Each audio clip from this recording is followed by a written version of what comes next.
Good afternoon, ladies and gentlemen. Welcome to the Public Service Commission of South Carolina. We're back in docket number 2019 224E and 2019 225E. Let's take roll. Present in the hearing room, we have Commissioners Caston, Belzer, and Jay Williams. Joining us virtually, we have Commissioners Powers, Thomas, and Irvin. Before we went in recess for lunch, we were at cross-examination with Attorney Thompson with witness Snyder. Attorney Thompson.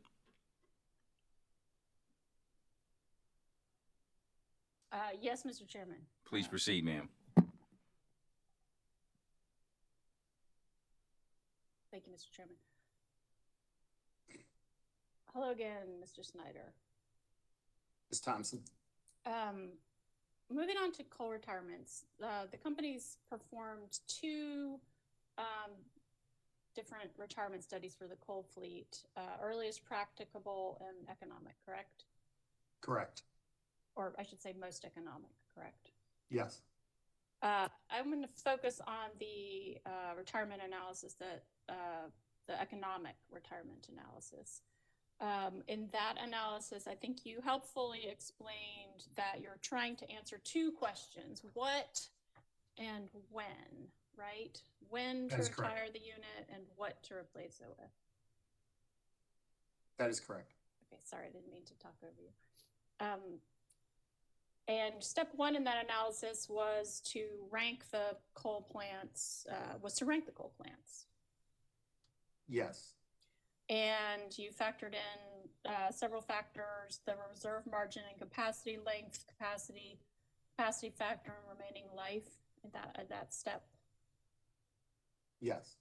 And this was also the step in which you estimated future capital and fixed operating and maintenance costs at the sites. That's sort of a starting point before you do any of it, is to understand how much cost is involved to operate the plant.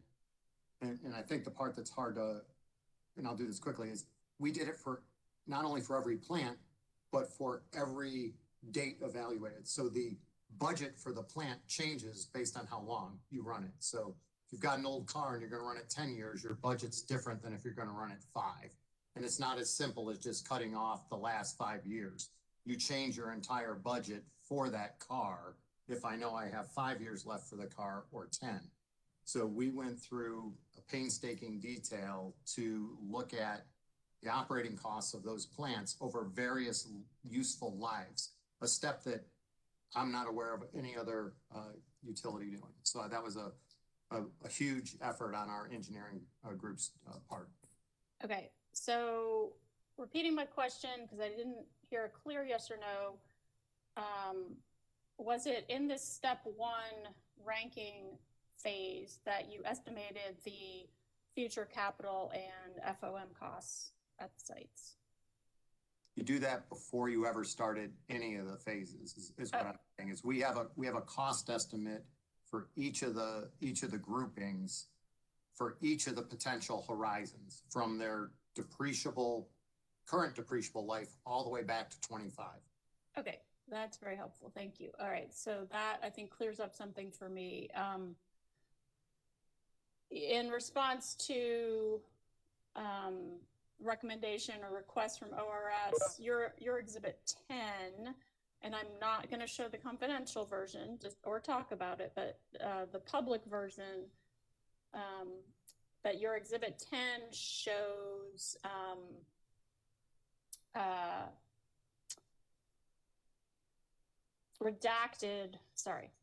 your Exhibit 10 shows the projected O&M costs for coal units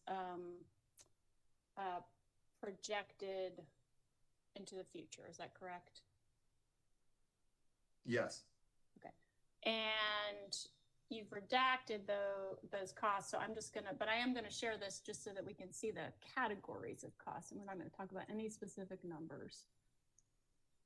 I'm going to try to share this. It's pretty small, so I hope it's visible. Please bear with me. Let's see. There we go. Okay, So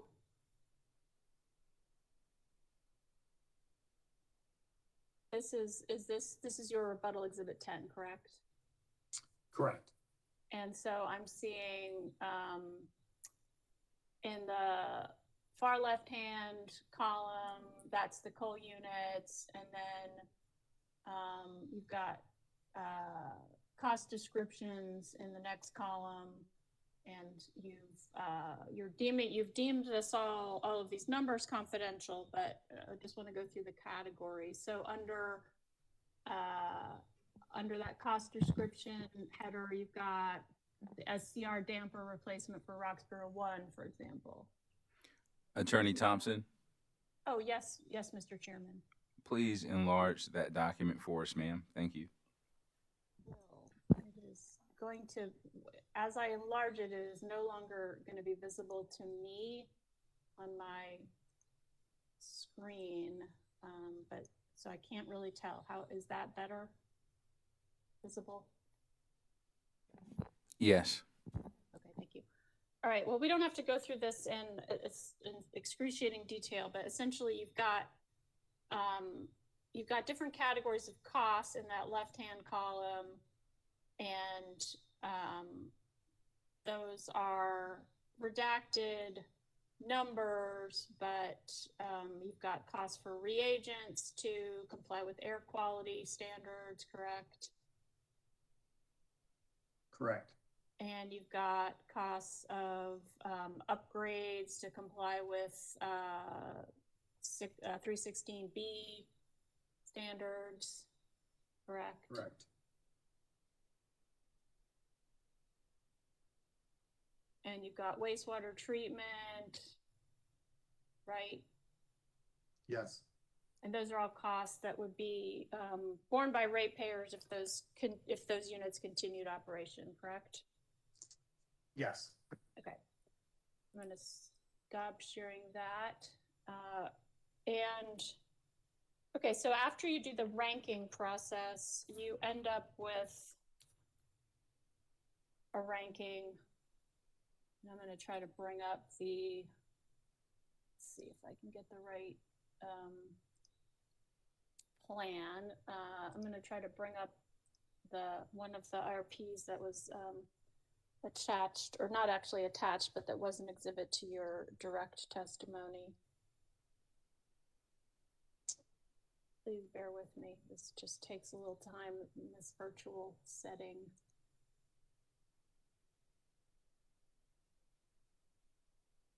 All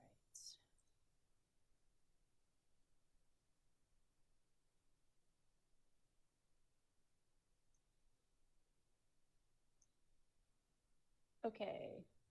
I am now sharing or attempting to share table 11A from the Duke Energy Carolinas 2020 IRP. Are you able to see that, Mr. Snyder, on your screen?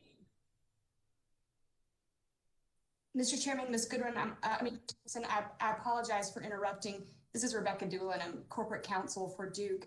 I'm being told that there's a tornado warning in Charlotte, is near where Mr. Snyder is located, and so he may have lost connection because of the weather that's being experienced in Charlotte at the moment, and I'm just getting a number of corporate alerts, and so that's why I'm the person interrupting instead of Mr. Breishworth. We may need 5 minutes to make sure that to try to reconnect Mr. Snyder. I believe this is all weather related.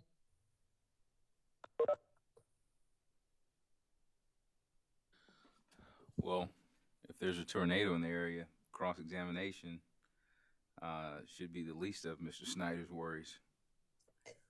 That's correct, Mr. Chairman. I've been in touch with colleagues who are in the same building as Mr. Snyder to confirm that they would let me know if they needed to shelter in place. And from what I understand, they felt that they were still safe enough to continue the cross-examination, but I have to believe that that's what led to Mr. Snyder's disappearance on us. All right. Mr. Chairman, Commissioner Urban. is it possible that we could take another witness, in the event Mr. Snyder's going to be unavailable for a while, so that we could use the time and then bring him back, once the warning is lifted. That's definitely something to consider. But Commissioner Irvin, Mr. Snyder just came back online. Thank you. I apologize, commissioners. I don't know. We had an IT blip here and I went offline and had to reboot. I'm good. Yep. Mr. Schneider, I did tell them that there was some very bad weather and a tornado warning in Charlotte, and that you would be sure to let us know if you needed to shelter in place, and that I had not been in touch with you, but I'd been in touch with your colleagues with regard to the safety and the weather that was being experienced in Charlotte. They will come over the intercom if they request us to do that. So I appreciate that, and I apologize for the delay to the commission.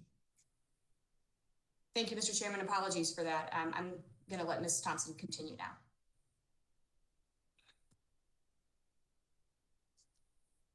Thank you, Mr. Chairman. May I proceed? Yes, you may. Mr. Snyder, we're glad you're safe.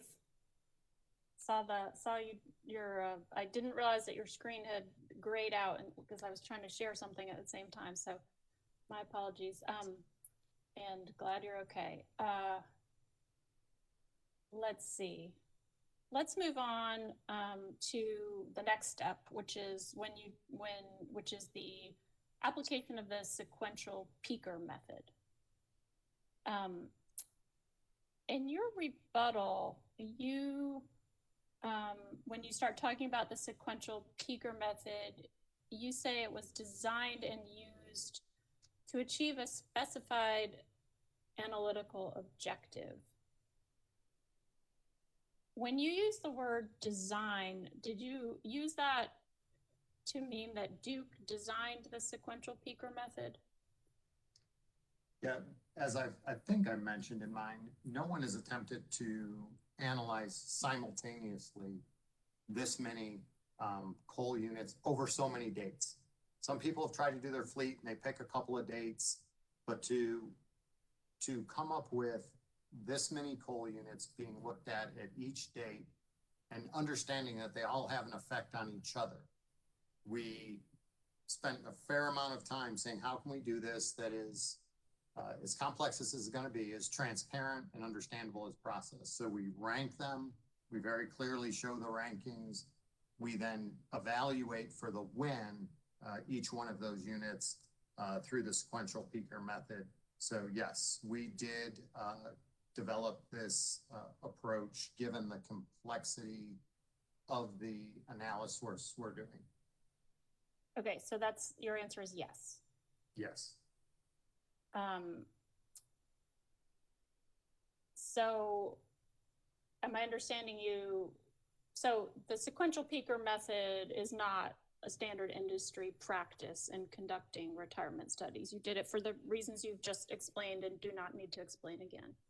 Yeah, Right. There is no industry standard for doing a study like this. There is no established, to my knowledge, and we've reached out, there is no industry standard to simultaneously studying this many units at once in a portfolio this large.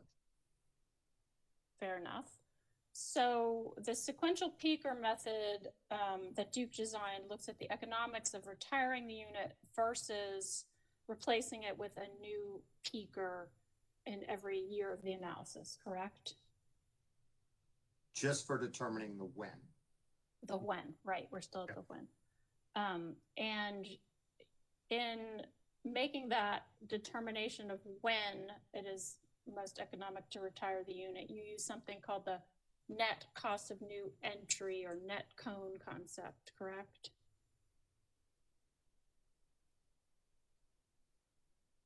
You can answer yes or no. I was just looking to see the reference to that. Yes. Yeah. And that net cone method, would you agree, is similar to the peaker method that's often used and that the companies, I believe, use in calculating avoided costs for PERPA QF rate purposes? It's used a lot of places in the industry. It's also the utility cost test, very similar to that for EE and DSM. So the concept of looking at marginal energy value with peaker capacity value is a common practice in many areas of utility economics. Okay, just trying to establish a, UCT is one, sorry, yes. I guess I'm just trying to establish that it's a familiar concept, a concept that might be familiar to the commission, even if, and others who may not have previously been familiar with this net cone concept. Yeah, it's the link to UCT might not be as obvious, so that's the only reason I brought that up. But this general economic construct is used throughout the industry in many types of evaluations. So, Mr. Snyder, I appreciate that you're attempting to give fulsome answers to my questions, but I do think that if it's not, I would ask you to focus on the question, answering the question that I've asked, and if there's, you know, additional information that is interesting or not absolutely necessary to answer the question, I would ask you in the interest of time to not elaborate on beyond the need to answer the question. I'll do my best. Thank you. I find this conversation fascinating. We could probably talk for hours and have a fascinating conversation. I'm not sure everybody watching thinks it's as interesting as you and I do. Okay, so using that net cone method, is it correct that the sequential peaker method by definition picks the appropriate retirement date when an actual peaker was determined to be economic compared to the retiring coal unit? It does set the date of, yes, the peaker and the marginal energy cost differentials. Okay. So that's a direct quote from the IRP. So is that a yes, that my quote was correct? And at this step, again, as you said, you're just determining, this is just the when. You're not allowing the model to choose what gets built to replace the retired plant. You're just replacing the coal unit with, you're looking at the economics of replacing the coal unit with a generic peaker. At this step. At this step, right. We do the next step, but yes, at this step, it's just the when. And at this step, you're replacing the coal capacity on a one-to-one basis? Just the amount of capacity that would be? Yes. All right. I'm going to ask you about a few different, I'm going to ask you a question that's aimed at getting at under what circumstances the retirement date for a specific unit would change, hypothetically, if you held everything else constant. So would the retirement date change if you had used a different ranking to begin with?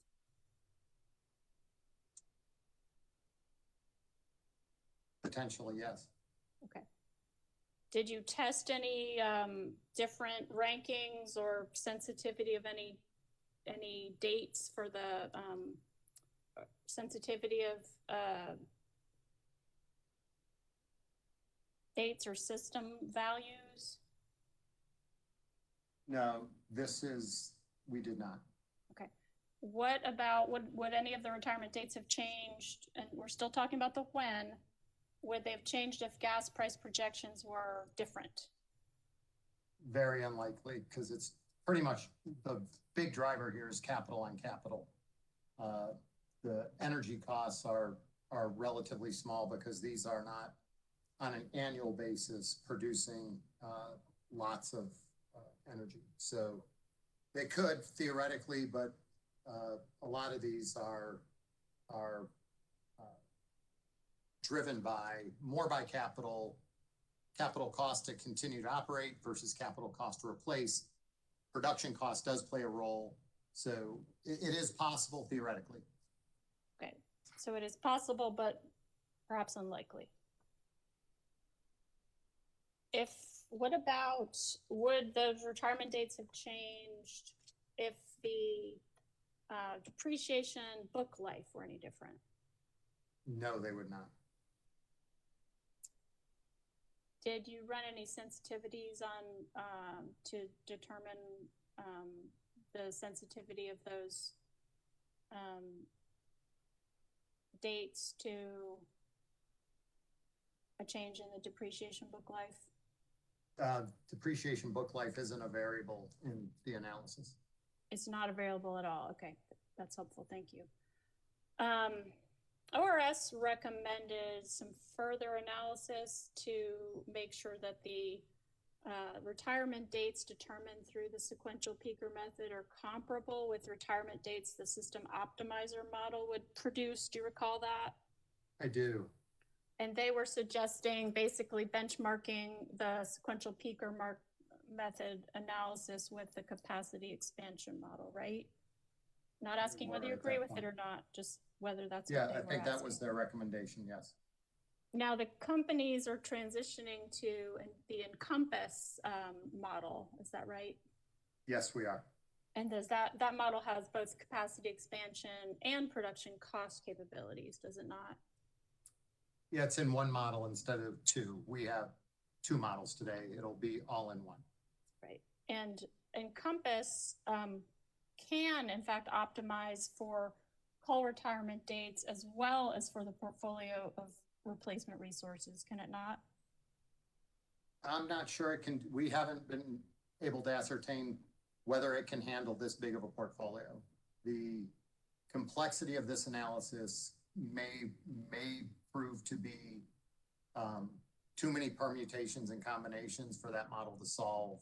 That's the problem. You have so many free variables when you have this many coal retirements at once that even the most advanced models struggle to solve it. You'd love to have a model that can do everything and anything. There are limits to all models.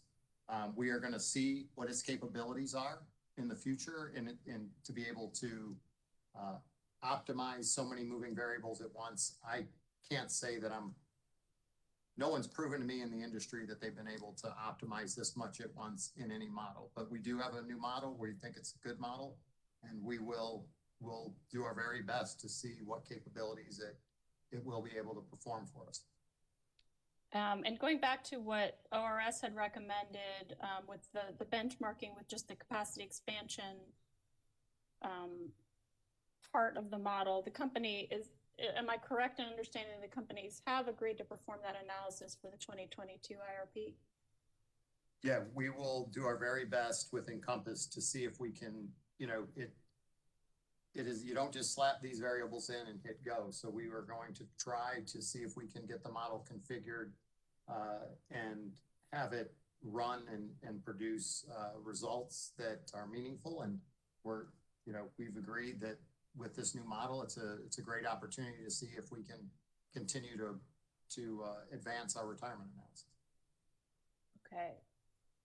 I'm going to move on to I'm going to attempt to share on my screen a table from the DEC, from the same document that I was showing you previously before I was about to show you before the tornado warning. This is, we'll represent to you table 11B from the DE Carolinas IRP is, I think, identical to the similarly named table in the Duke Progress 2020 IRP. I'm trying to move I think there's a thing that appears like a gray square. I'm trying to move it where it won't obscure the table. Are you able to see that, Mr. Snyder? I can, yeah, I don't have your gray square. I don't think I can see it fine. Thank you, Ms. Oh, okay, great. Mr. Chairman, I just asked, please let me know if this is not visible and you'd like me to enlarge it. Okay, this table 11B, this shows economic retirement dates of coal plants from sequential peaker method, correct? Yes. Okay, and this is for both DEC and DEP fleets combined, right? Yes. Okay, and it's true that some of the units are broken out separately and others are combined in the left-hand column. Yes.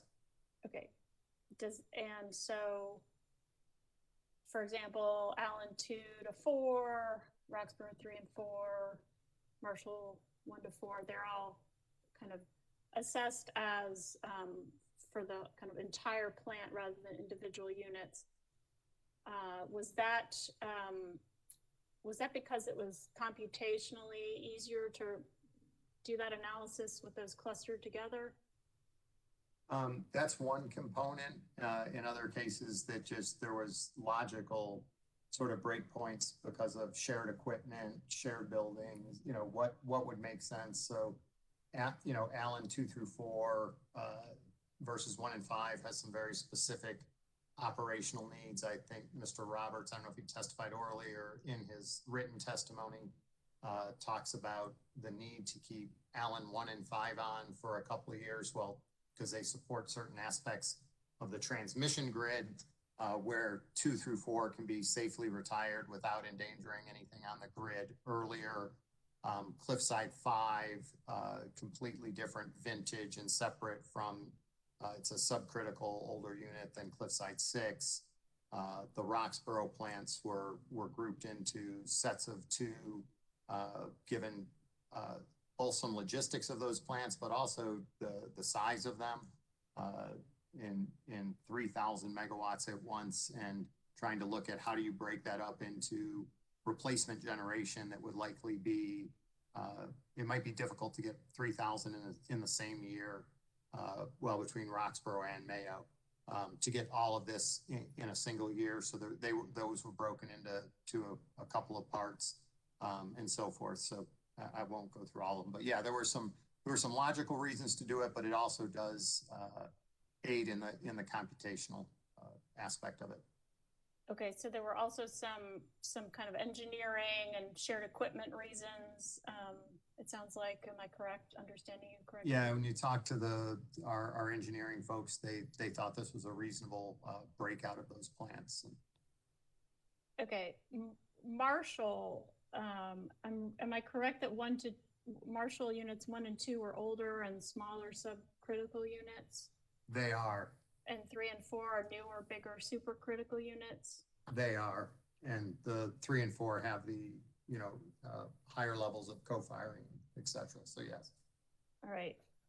I'm going to take this down. Mr. Snyder, currently, right now, are all of the company's coal units currently economic to operate? I would say the Allen units are required to operate for, as I said, for transmission support, and we're alleviating those. What makes those unique is we already have sufficient capacity to allow those to shut down. You know, we've just completed our big combined cycle, Lee County. We have the CT I mentioned earlier that we acquired very economically. Those resources are in place, and the load forecast projections allow us to retire Allen without any other capital replacement. So the remainder of the resources, the way I view those, require you to replace them, right? So I can't just retire them for reliability purposes. After I get through Allen, there's reliability implications to retiring any further coal unit, and I need sufficient replacement generation for those remaining units. And when we did the economic analysis, it says, when does investing in replacement generation make sense compared to continuing to put money in the coal units? So that's, if I apologize if that was too long-winded, but we think they're all, at some point it will be economic, but the only one that's economic to retire today is Allen.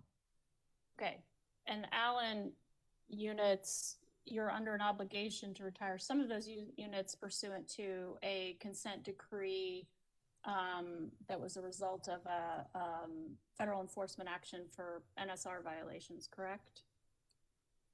I think units 1 through 3, if I remember correctly. Okay.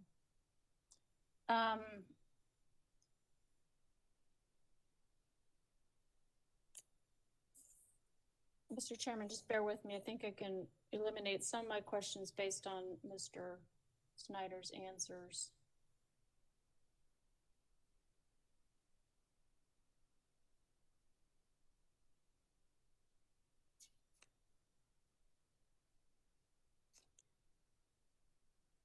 All right. Mr. Snyder, just to confirm, you said a few minutes ago that the company, I believe, did not, that the depreciation book life was not a variable or did not enter into the analysis. Is that correct? Yeah, our assertion is these plants are used and useful and have been used and useful. And so irrespective, we are looking at the incremental investment in the plant from an economic retirement. So whether we accelerate those in a rate case and ask to accelerate the retirement, whether there's a rate action afterwards, you know, to get a deferred asset or something, that's outside the IRP. We think the costs in those plants today were prudent, used, and reasonable to for the benefits those plants provided. So those are sunk costs. And a retirement analysis says, do I now continue to invest in the plant or do I invest in something different?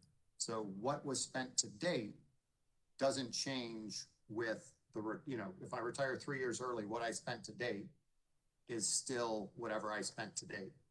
And accelerating it doesn't change that. Because that's Right. that expense is. All right, thank you. Let's see, I have something that I've had prepared as a cross exhibit, but I think I probably don't need to do that. In the interest of time, I'm gonna handle a different way. It's gonna be marked as a cross exhibit. But I'm not gonna seek to introduce it. All right. I'm going to try to share on my screen. I would like to try to share two things at once, but I don't think I can do that. So let me share this. Okay. Mr. Snyder.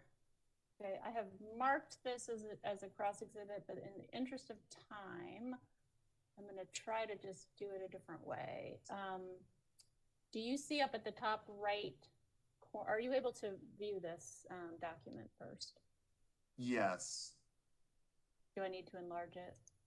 No, I can see it. I was trying to read in the upper right what docket we're in here. Okay, I will represent to you. This is Spanos Exhibit 1 from docket number E7 sub 1214. Okay. Which was the most recent Duke Energy Carolinas rate case, correct? In the North Carolina Utilities Commission. Does that sound correct? Would you accept that? I'll certainly accept that, Ms. Thompson. All right.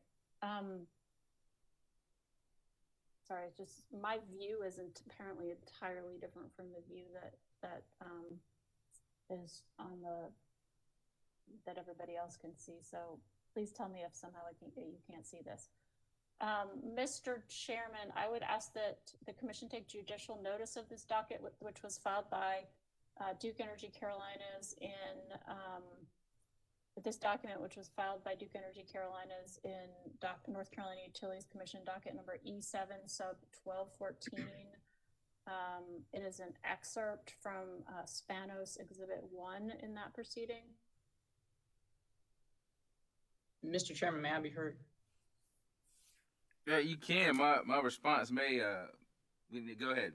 What do you have? Yes, you may be heard. Well, thank you, sir. This does not seem to be an order of the North Carolina Commission. This is an exhibit that was filed in another docket. So I don't think judicial notice is appropriate for this excerpt of an exhibit filed in another regulatory proceeding. Mr. Chairman, may I respond? Sure. I am more than happy to go through jump through the hoops necessary to introduce this as a cross-examination exhibit. I was simply trying to move things along, but I would be glad to do that too. Understood. Do what's necessary to introduce it as a cross-examination exhibit. Alrighty. Please bear with me, Mr. Snyder, as I email a copy of this to you and to all council.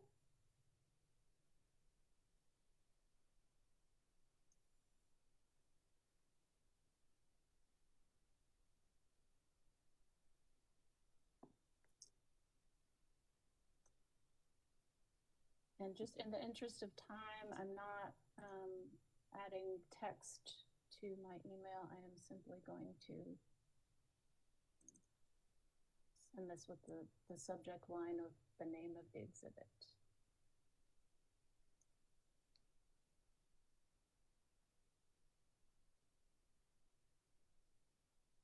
All right. Mr. Chairman, this exhibit I would like to use now has been provided in advance to Ms. Elise Wilson via email and FedEx. I have now just emailed this exhibit to Mr. Snyder, all council and commission staff. Ms. Westinger Hill, I would ask that you kindly distribute CCL et al. Snyder cross exhibit 3 to the commissioners. And Madam Court Reporter, I have pre-marked this document for identification as CCL et al. Snyder cross exhibit 3. Mr. Snyder, I have emailed you a copy of this. Please take a moment to review this document.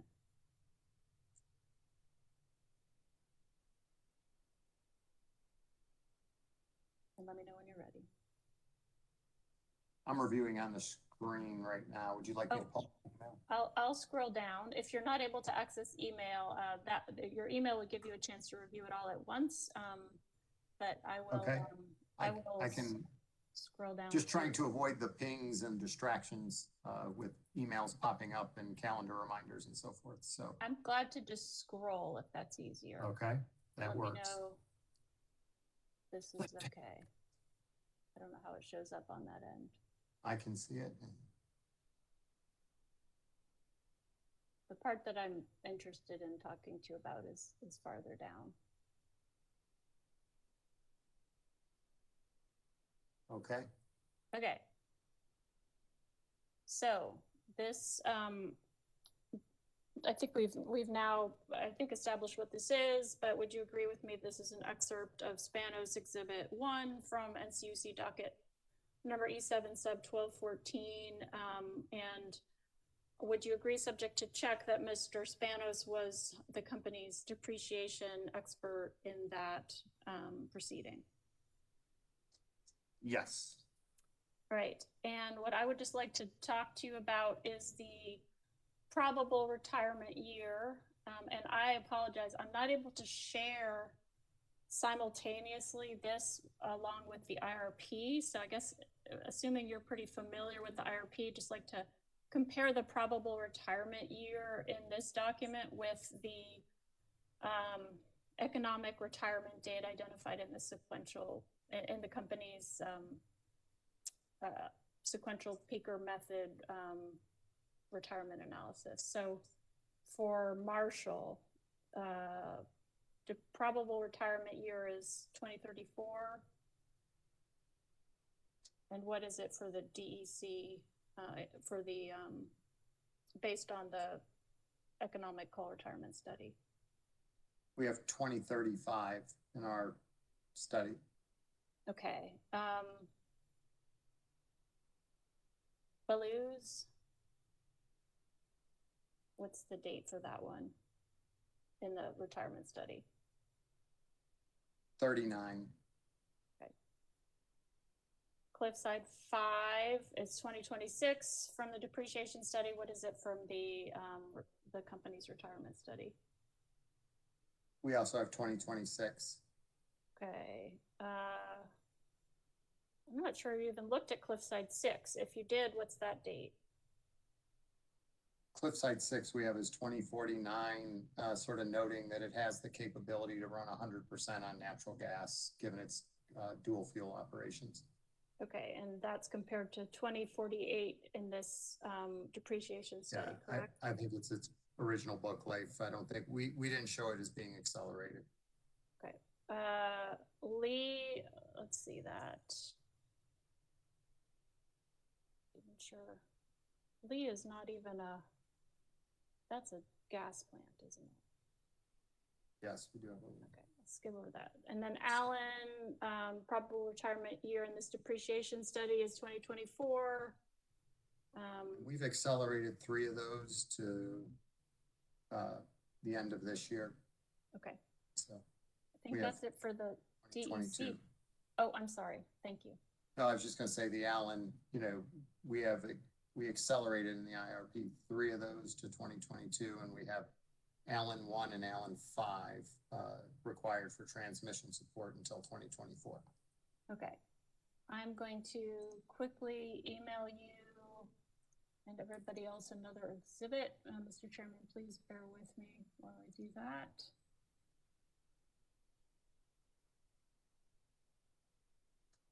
And this will be coming over email. I'm going to change the subject line, but I'm not changing the text of my email just in the interest of time. And please bear with me.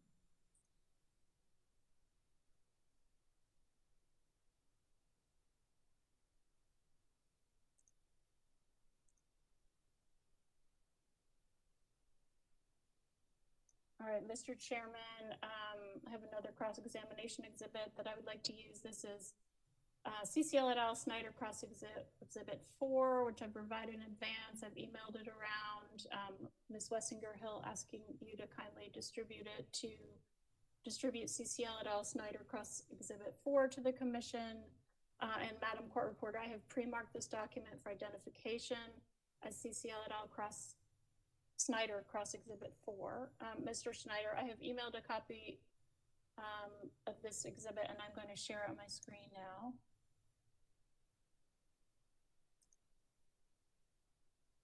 Please let me know if you're able to view that. I see it. All right. Does this appear to you? I will represent to you that this is an excerpt of Spanos Exhibit 1 from Duke Energy Progress's most recent rate case in the NCUC docket E2 sub 1219, showing the results of the depreciation study for the DEP coal units. Does that look to be what this document is to you? It does. Okay, I'm going to scroll down. I'm not going to ask you to read all of this. I'm going to scroll down to the part I'm going to ask you about.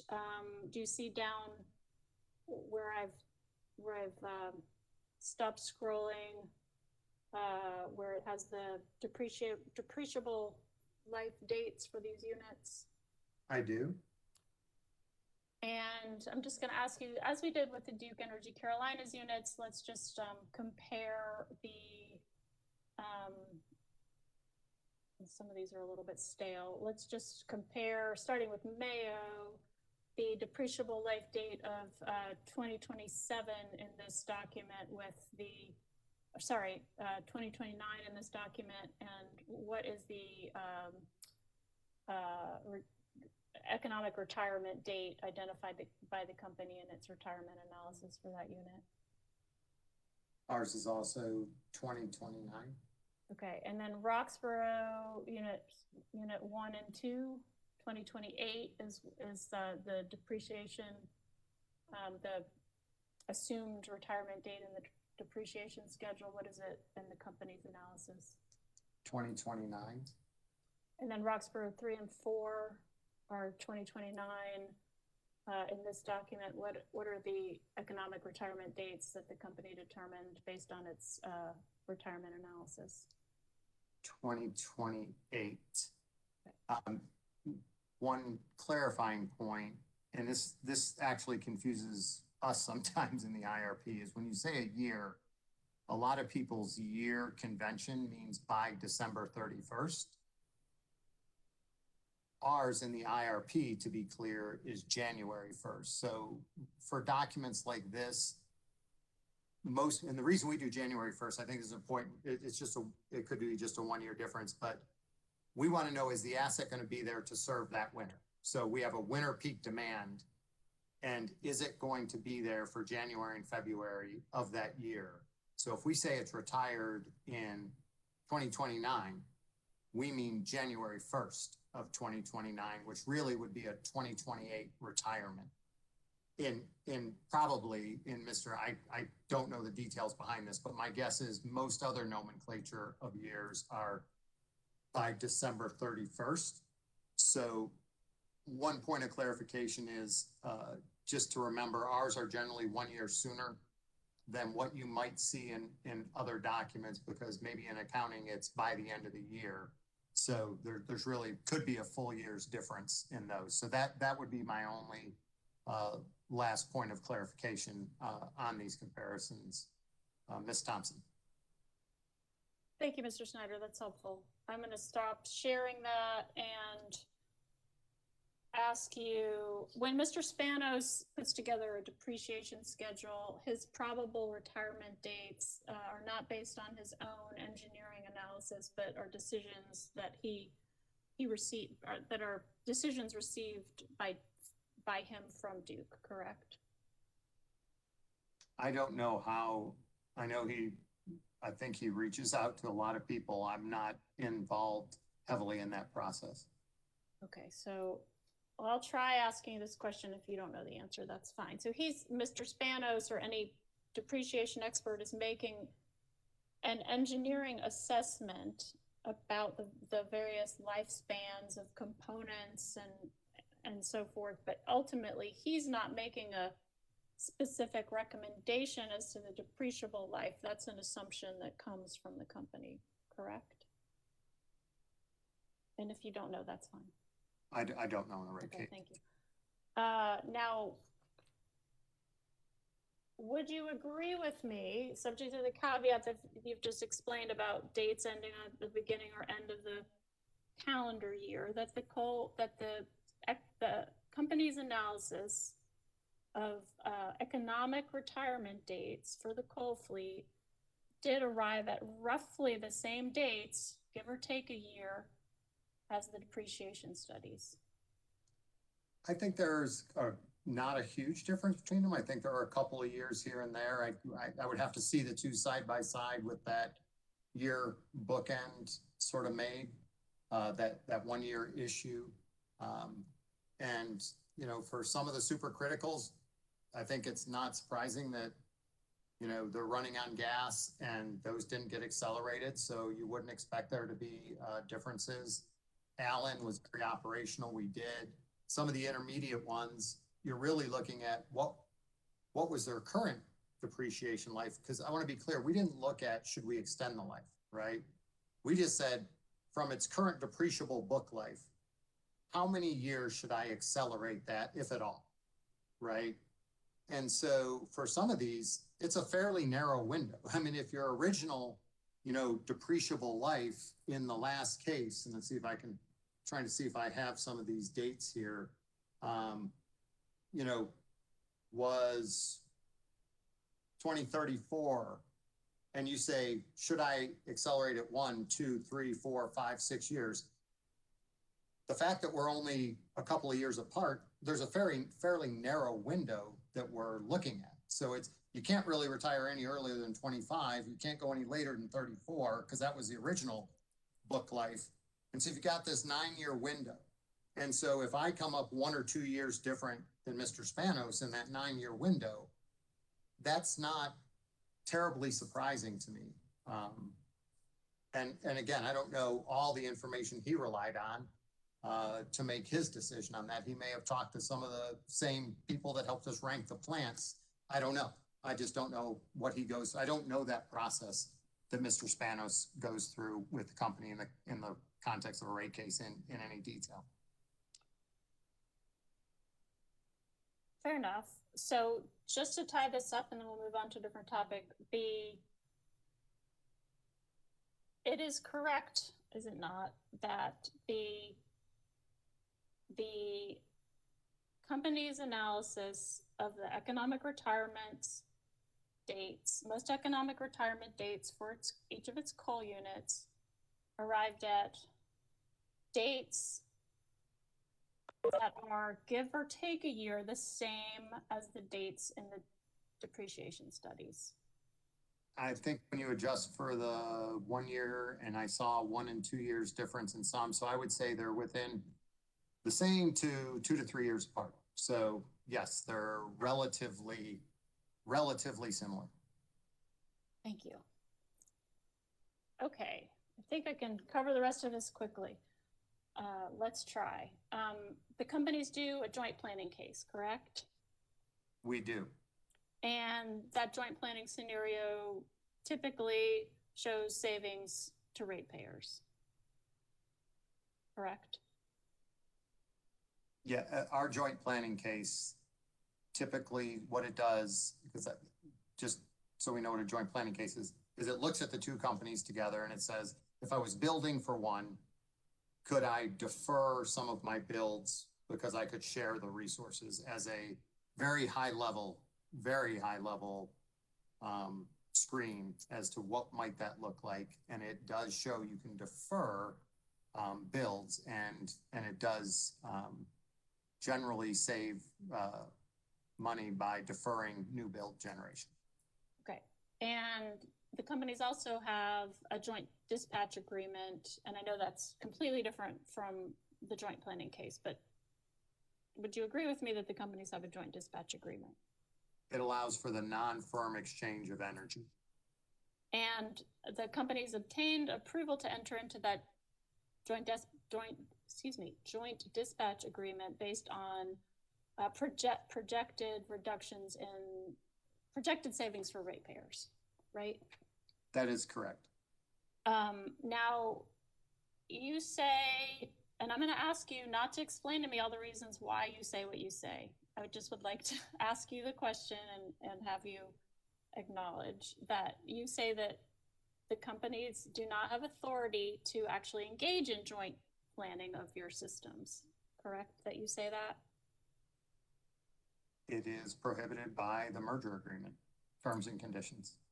And Mr. Chairman, if I could interject, I appreciate Ms. Thompson's trying to move this along, but I think it's perfectly reasonable for her to ask for a yes/no answer, but then to suggest a witness shouldn't be allowed to explain is going a little far. So I would just ask that we try to have a balance here and ensure that the witness is able to provide the commission full answers to the questions that are being asked, because this is a very important issue to make sure the commission understands. Mr. Chairman, may I respond? Yes. Mr. Snyder is, providing some very helpful explanations, but when I ask a yes or no question, it is very hard to find the yes or no within the lengthy narrative that I'm eliciting. I appreciate the commission's patience. I appreciate Mr. Snyder's patience, but I don't think there's anything improper with asking Mr. Snyder to answer yes or no. Well, I can help you out a little bit. Once he gives his answer, if you don't feel as if you found the yes or no, you could say the answer to my question is yes, or the answer to my question is no. Thank you, Mr. Chairman. But limiting his explanation, I don't think is fair to the witness. Objection sustained. Please continue.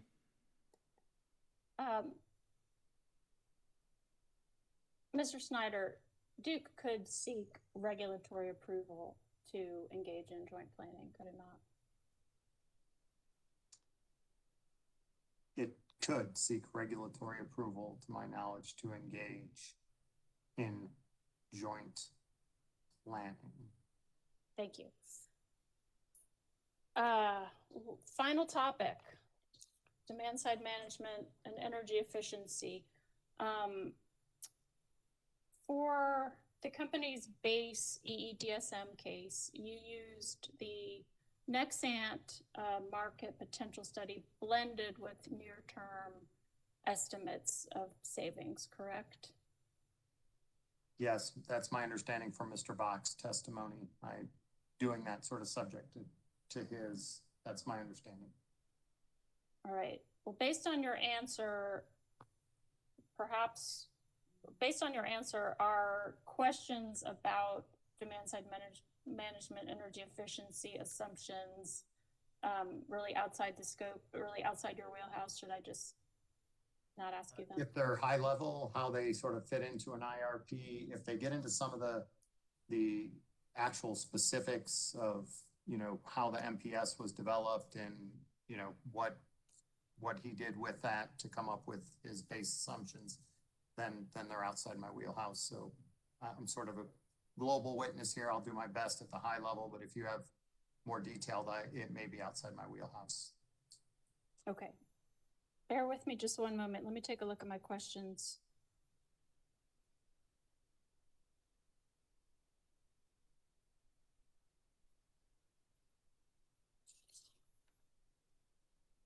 All right, I'm just gonna ask you a couple of I'm gonna take away some of my more detailed questions and ask you a couple of very general questions about DSME, and then we'll be done. Have you been listening to and watching the testimony for most of this proceeding, Mr. Snyder? Yes, I have. And do you recall there have been some references of sort of analogizing energy efficiency to low-hanging fruit? Do you recall that? Yes, I remember that term being used, not necessarily, you'd have to put it in context for me. But And yes.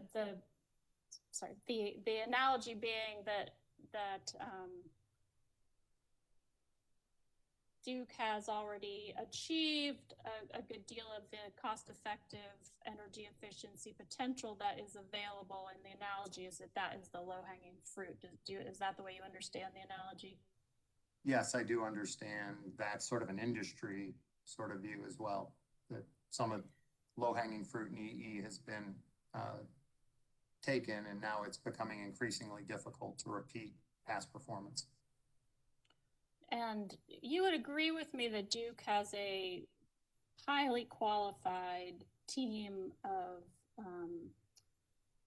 of employees working on demand-side management, energy efficiency, both program design, implementation, Measurement value. Yeah, you would agree Absolutely. with me. It's a very impressive team. And in fact, are you aware that SACE, one of the clients I represent in this proceeding, has recognized Duke's Carolinas utilities as the leaders in the Southeast on energy efficiency? I heard Mr. Bach testify to that, I believe. So you would you agree with me that if there is would you agree with me that given the highly qualified DSME team and its track record of success, that that team should be aiming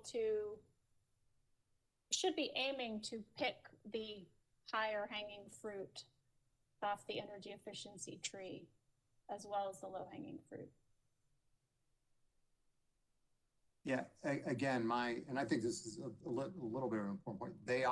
They're going very, as far as I've heard, every time I talk to that group, they are doing stakeholder processes. They're doing best practices. They're looking for programs. I just heard the switch to the UCT. I mean, I'm listening to all this and they're chasing it, but anyone in energy efficiency knows that it's very difficult to repeat lighting. I came into this industry doing EE. Lighting was a fantastic effort, but that gave us the bulk of EE that's been achieved. And getting those types of incremental savings, no one that I'm aware of in the industry has been able to repeat last decade's performance when you had incandescent bulbs, then getting replaced by CFLs, then getting replaced by LEDs, gave tremendous savings. And you used to have 8-SEER air conditioners that are now getting replaced by 14, but the savings from 14 to 16 or whatever it is, 12 to 14, are a fraction of what they were in 8 to 12. So you're reaching this bend in technology curve that the EE industry as a whole is showing. And I think it's a little misleading when people look backwards and say, look what this state did. And oh, by the way, that state only uses half of our electricity because they don't heat at all with electricity. And my lighting savings as a percent of their historic usage, which is half of Duke's usage because they don't heat with anything. Look, they did 2% 5 years ago. Duke, go do 2% forward. That's a statistical shell game that gets played in EE space, and true serious people in EE understand that 2% or something in that range based on something Vermont did 4 years ago, that's what we're trying to refer to with low-hanging fruit. This is bending the curve. And our team is going after everything they can get, but getting what you got 4 years ago and then comparing it to Vermont that's where you start to me, to lose the process. Mr. Snyder, I didn't ask you anything about Vermont, so I'll try to just repeat my question. Actually, I don't know if I can repeat my question at this point.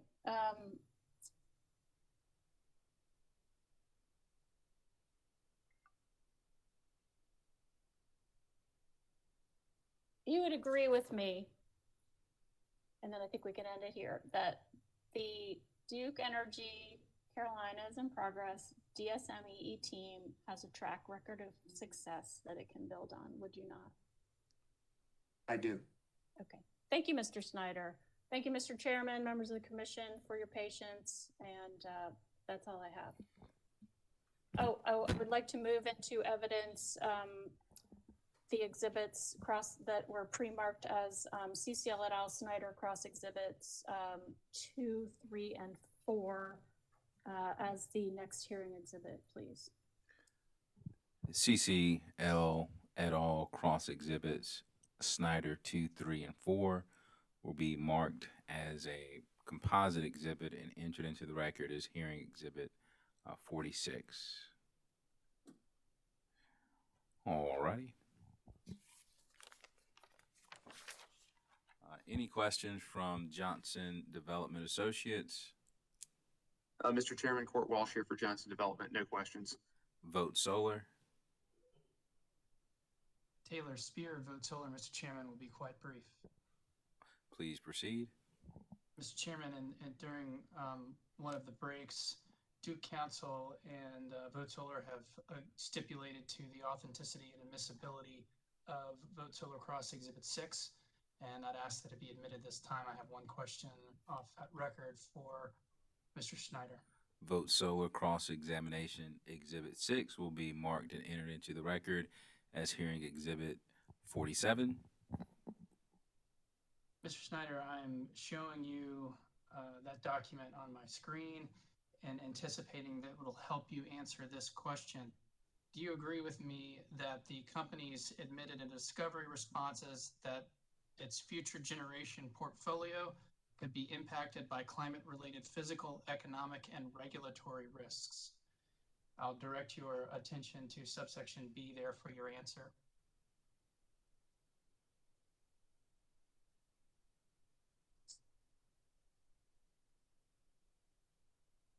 Yes, I agree. That's what it says. Yes. Thank you. Are you aware of what the projected retirement timeframe is for gas plants in the company's base case with carbon policy portfolio, as you've used the word? Yeah, our base portfolio uses a 35-year life, and then we do an economic sensitivity on it on 25 years. Right, and that 35-year life can equate to retirement dates that extend out to 2070 for gas plants built in the base case with carbon policy portfolio, correct? Yeah, the gas or hydrogen or whatever they're burning at that point in time. Thank you, and I'm going to show you, let me ask you, do you recall figures 1 and 2 from your rebuttal testimony? That's the graph that you have on the x-axis. I think you referred to them as balancing factors. Balancing considerations is what you said, actually. Do you agree with that? Yes. I do. Okay. Without pulling that up, would you agree with me that by your own terms, a holistic view of generation planning for purposes of the company's perspective requires that the companies consider all of those individual boxes, the x-axis and the y-axis? Yes. And if the companies did not consider one of those boxes, it would be the companies that were not participating in holistic generation planning, correct?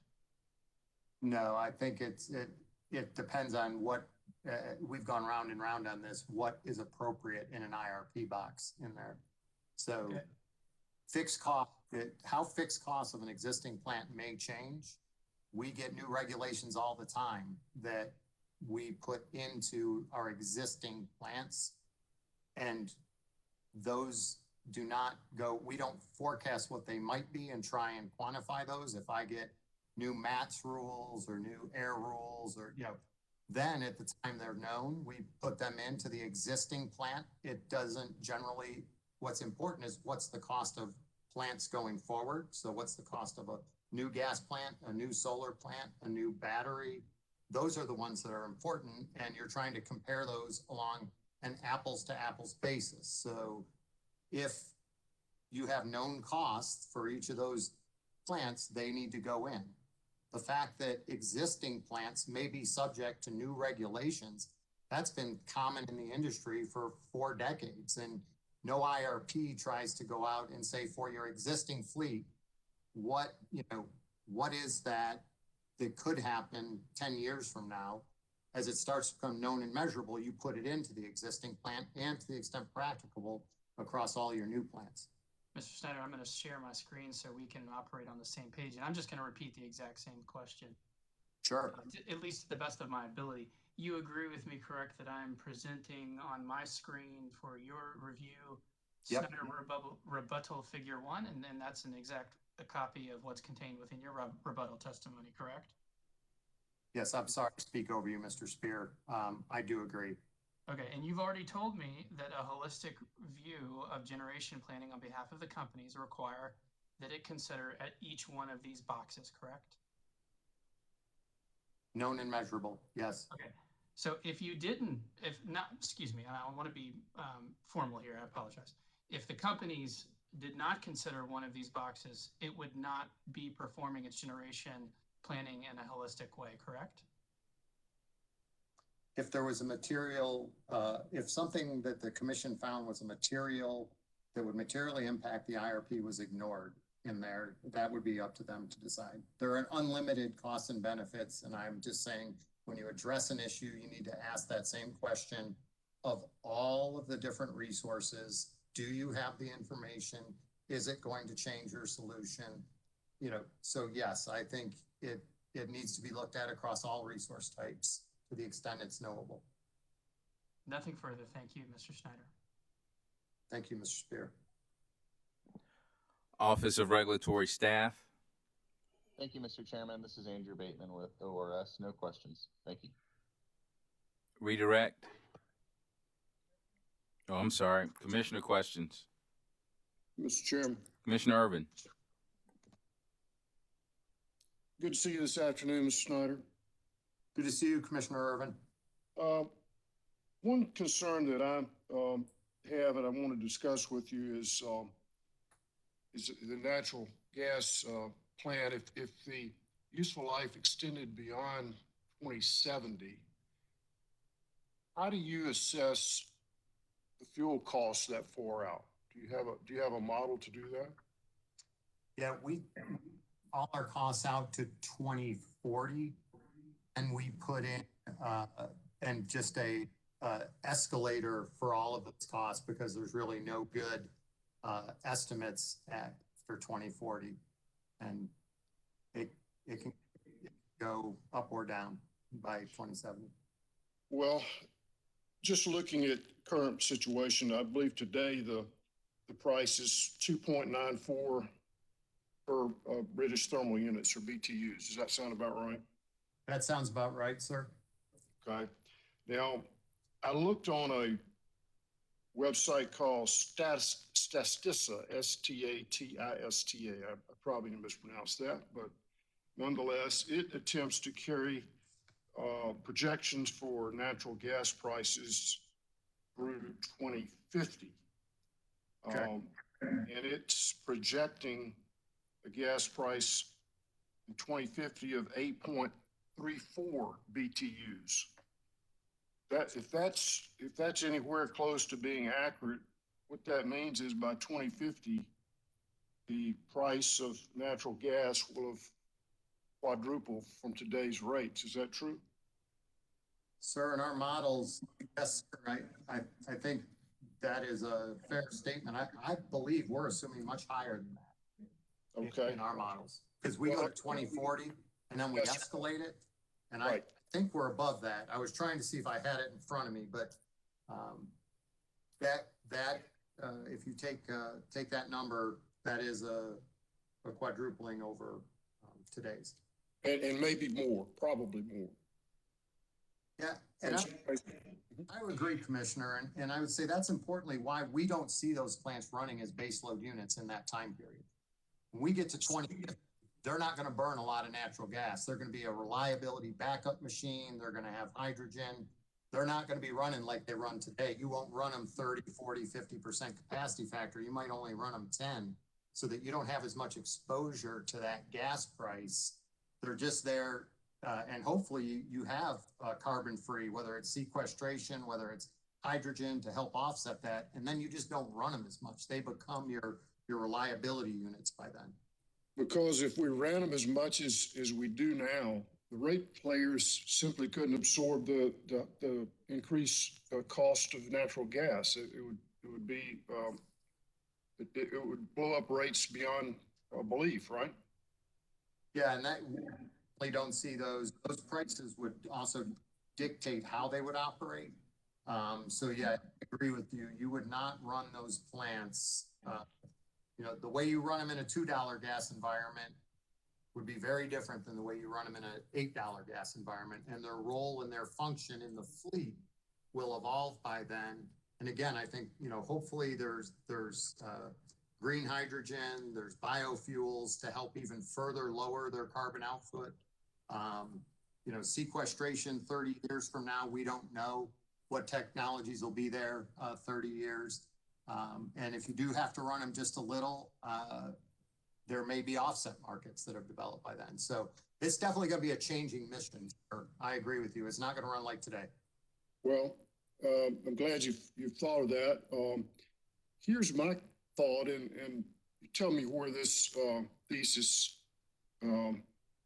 is incorrect.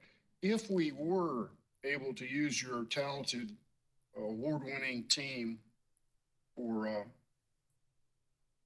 energy efficiency,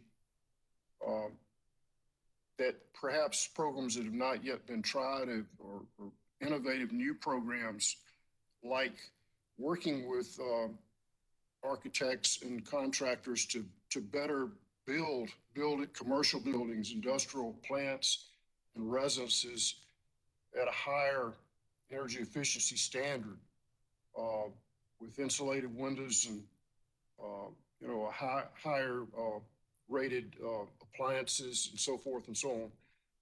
And if we were also able to bring on storage combined with solar, doesn't all that begin to shave away that winter peak that you're so concerned about? Yes, sir. And what you'll see is portfolios go on, you will add more of that. And building into the forecast, some of those, we have trending, improving building codes, for example. And then Mr. Brunson, he talks about, your housing stock turns over 30 years from now, there'll be a bunch of new neighborhoods replacing old neighborhoods, and they're going to come in at higher efficiencies. And that certainly helps. The thing we have to be concerned about is we also have a lot of people moving into the state, a lot of business moving into the state. And so and the way he explains it to me is we do see a flattening on the use per customer, perhaps even some decline. But we also have a growth because we're one of the unique areas in the country where people are migrating to. You go to some of the western states or the northeastern states, they're migrating away from those states and they're coming to here. And so we see the population and industry growth sort of making it difficult to turn that down negative. Certainly it helps flatten it. And then the other thing that we haven't talked about at all in this proceeding that really is something that I think a lot about is the reason we're decarbonizing the electric sector is so that we can electrify other sectors, right? So we're going, it's not just, I think people sort of have their head wrapped around electric vehicles. But there's the entire heating sector, industrial heating. There's a fair amount of residential that is on natural gas, even though we're mostly electric in the Carolinas. So there's an entire set of industries that are counting on electrifying that is going to require us to have the resources to serve. So energy efficiency is going to help minimize how much new resources we need.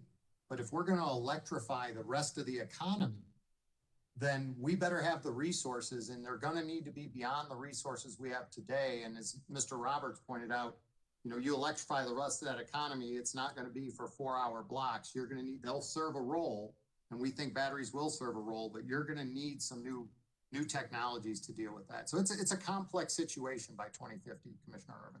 Sure, and I know it's complicated, which brings me to another issue. It seems to me that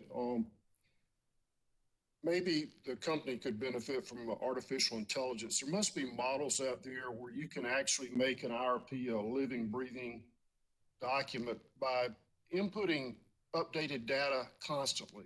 It's frustrating to me that, we've got 2021 data that's not even included in this IRP. Have you all looked at using AI to try to update your model? When we went out and Encompass, we did a pretty thorough survey, and I'm not the manager that did that, but he's a peer of mine. And his team's got, like I said, I think probably a couple 100 years of modeling experience under them collectively. And they really did look for the best technologies out there. And that may be something of the future, Commissioner, but the types of models that are available today, just, you'd love to have one that could do that, but they just don't exist in the industry right now. Well, I want you to continue to look because, to the extent that we can do a better job with updated data, and to have to rely on, now we're planning a 2021 IRP based on 2019 data. Just seems like a lag, and it's not going to really get better until we can input that data sooner, so that we can take advantage of updates. Do you agree? It would help, and I expect technology to continue to evolve in that area, Commissioner. Thank you. Those are all the questions I have, Mr. Chairman. Thank you, sir. Any other questions? Commissioner Caston? Good afternoon, Mr. Snyder. Good afternoon, Commissioner Caston. You tired yet? I'm getting there. I'll try not to make it last much longer. It's all good, sir. Happy to answer your questions. Relative to the stakeholder process, is there any requirement that the Duke companies or that Duke adopt any of the stakeholder input or recommendations? No formal requirement that I'm aware of, sir. Did the Duke companies incorporate any of the stakeholder input or recommendations into their IRPs? We tried to, sir, yes. We incorporated several concepts and ideas that we heard coming out of those meetings. So yes, sir. Did any of the 6 scenarios incorporate input recommendations from stakeholders? Yeah, I'm trying, the no new gas scenario we developed at the request of stakeholders. Some of the data sources we used for sensitivities in the scenarios. The high, EE, we had our head of EE sort of hear a desire from stakeholders for a focused study on combining rate design with technology to try and address some of these winter peaking issues that we have. And so we've got a study underway that Mr. Bach and his team is working on. And so we tried to hear that response and embark on studies in response to that. So there are several areas where we tried to incorporate what we were hearing into the IRP or things that will inform future IRPs.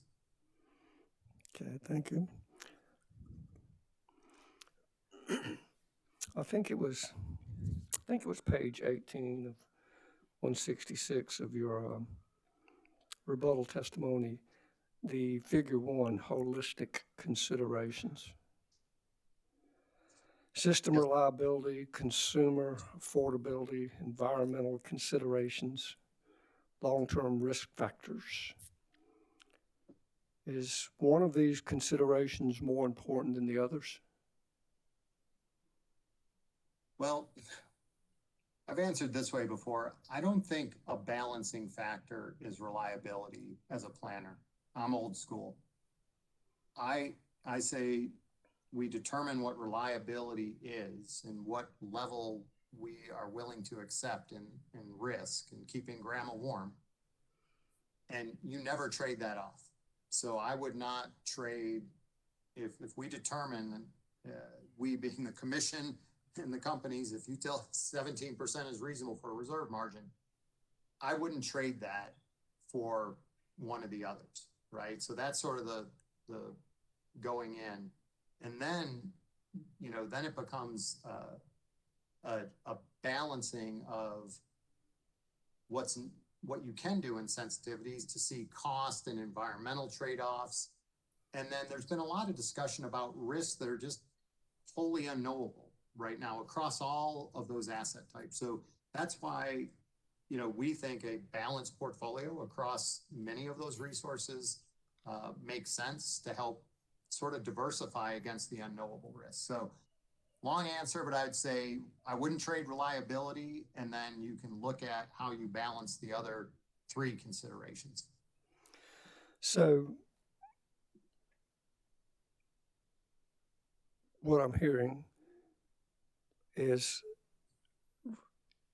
those 4 items, at least along the, I guess, top part there, the x-axis, you wouldn't necessarily say they're weighted 25%, 25, 25, 25, but rather reliability may be weighted X amount more than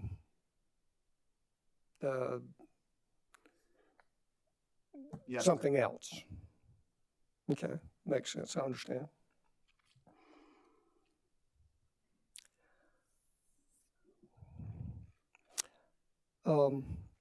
Were all the generation resources in the IRP, were they installed cost? And what I mean by that is, I hate to keep saying this, but it's all I got to go on is my past, good, bad, or indifferent. But part of the analysis in some shape, form, or fashion that I was involved with other stuff, looked at estimated cost for, say, a conventional treatment facility. And then was that going to be reinforced concrete? Was it going to be, whatever it was going to be? And then where? What load factors? Was it going to be above normal snow in this particular area, above normal wind, those kind of things. My point being is there was a method, at least I've seen used, where we looked at future cost based on known cost and technologies, like if it's going to be membrane versus conventional or whatever. My point being is they were, fairly usable numbers for treatment plants or whatever that, you could extend out and get present values and such. And I know I rambled on. So did Duke, relative to their generation resources, the numbers that Duke used in their RFP, is it install cost considering where they're going to be? Did it have the design? Commissioner Thomas, I think Friday, raised the question about storms, hurricanes. You know, were they, I don't know if he asked if some of the stuff was designed for hurricanes, but it raised the question to me. So after all that rambling that I just did, does the RFP include install costs that consider those things to the best of your knowledge? Yes, and I heard maybe a couple of questions in there, and you tell me if this answers it, and we'll go from there. But for each of the technologies, it was, here's our best generic estimate of cost to construct all of the technologies using the best available data we believe we had for the installed cost of that technology. And each of those technologies within those installed cost estimates have certain design specs. And we heard some testimony around, boy, sometimes if they're not the same, you get different costs, and how do we know? And with emerging technologies, it'll come over time and you'll start to hone in, because it just, you don't have too many installed yet. Our gas turbines, for example, you know, we look at the engineering cost as a generic cost to put in for a plant that is, you know, capable of sustaining very cold weather. And so we, you know, after the 14 and 15, we ensure that our cost estimates include all the freeze protection in it. But importantly, they're each in there at their own installed cost. And as a base starting point in a plan, we don't take, usually, because generation resources are not they're tough to say they're repeatable based on one RFP. So we don't take what we see coming out of the marketplace and just assume that as a generic cost in there. So like I was mentioning earlier, I've run RFPs for gas generators. We do CPRE for solar. You know, we've done, you know, different bids for different technologies that are sort of specific to that point in time. And so that's a good data point to have. It's a decent sensitivity to consider. But once you start putting that into an IRP, then it starts to become, that base case devolves into, well, I'm going to do 100 pages of detail onto, well, what was the specifics of that RFP, and how deep was that market, and what were the terms and conditions, and did they put in all this equipment, and what are the indemnity clauses, and what are the casualty clauses, and what are my outs, and what are my options on the end, because that all affects the price. So that then at that point doesn't become a generic repeatable to view equally across all. So what I tried to explain in an earlier Q&A was those types of market-based purchases may be more appropriate to look at as a sensitivity that said, if I had something that looks like this, how might that fit in your base case IRP? But it's not an assumed, known, repeatable, cost-based resource that allows you to look at all resources equivalently. I know I rambled now, Commissioner, so I'll turn it back to you if that made any sense at all. You know, with the convoluted question I had, I'm not sure how I could expect much more. I think you answered that as best you could, and because I was trying to get that apples to apples things, but I do understand what you said, and so yeah, I do not have in there, for example, you know, can technology A withstand a hurricane, but technology B can't? You know, there are certain assets on a utility system that are more susceptible to high winds than others, right? And we don't, when we say apples to apples, each asset type is being built to its own, industry standard specs, but the industry standard specs across all the asset types might be very different. I mean, Right. nuclear is a bunker. Yeah, I don't think we have to say, are we worried about wind at a nuclear plant, doing major damage? But, maybe an offshore wind turbine, you asked the question, or someone asked earlier, which was good, is, hey, can these withstand a hurricane or can't they? And I was like, I really don't know if that's in the design specs. So, that is a good question. And that part actually clarified it even more for me, because I makes sense and I understand that. It's relative to whatever that particular system is and what's the design parameters for that system. I think I asked witness Kalimba this question. I can't recall them. I'll ask you the same. Are there any solar, wind, storage systems available today that can meet a similar scenario, such as the one I think on witness Robert's graph? I think it was his Exhibit 3. Do you know the one I'm talking about? I do.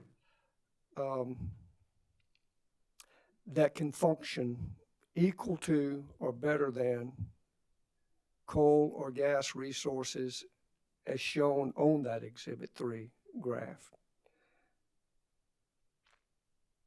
I think they can play a role, but what Mr. Roberts was showing is when you have 10,000 megawatts of coal, if you wanted to try and replace all of that, the number of batteries you would need. On days like that, solar may give you 1 hour worth of output. If I've got 100 megawatts of solar, I may get 100, my whole system may get 5,000 megawatts. I may get, 50 or 1 hour, 5,000 megawatt hours, where that coal plant's going to give me that times 24. So the number of solar plants and the number of batteries just becomes untenable, but they can play a role. And, and that's why we have that diverse array. I'm not saying that there's not a role for them. I just don't think they can play the entire role. And I think that's why we showed the need for, a fair amount of generation that can just run 24/7 in the event you have 3 days without sun or 3 days of low wind and it's 12 degrees out. Grandma still wants to be warm. Most people don't understand all this complex stuff. They just know it's 12 degrees out and I want to be warm. And so you do need that long, dependable generation to be part of that mix. And those technologies are whether it's gas, whether it's hydrogen, whether it's down the road, small modular, low pressure sodium, with salt, there's all sorts of technologies that are on the horizon that can help augment some of the technologies that are here today, like the batteries and the solar. Good enough. Finally,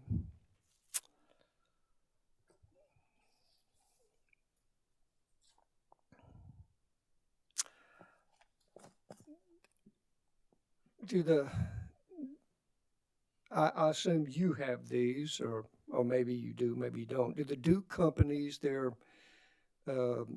leadership teams, group teams, or whatever, use some type key performance indicators to manage by? In other words, when you come in, you have all kind of data. What do you look at to determine if you're doing well, if you're on target? Yeah, several of our, throughout the company, we have different key performance indicators, benchmarked against the industry, right? So what's your plant outage rates? How are they doing? How's your nuclear fleet performance? What's your transmission and distribution system performance on outage minutes? For IRP,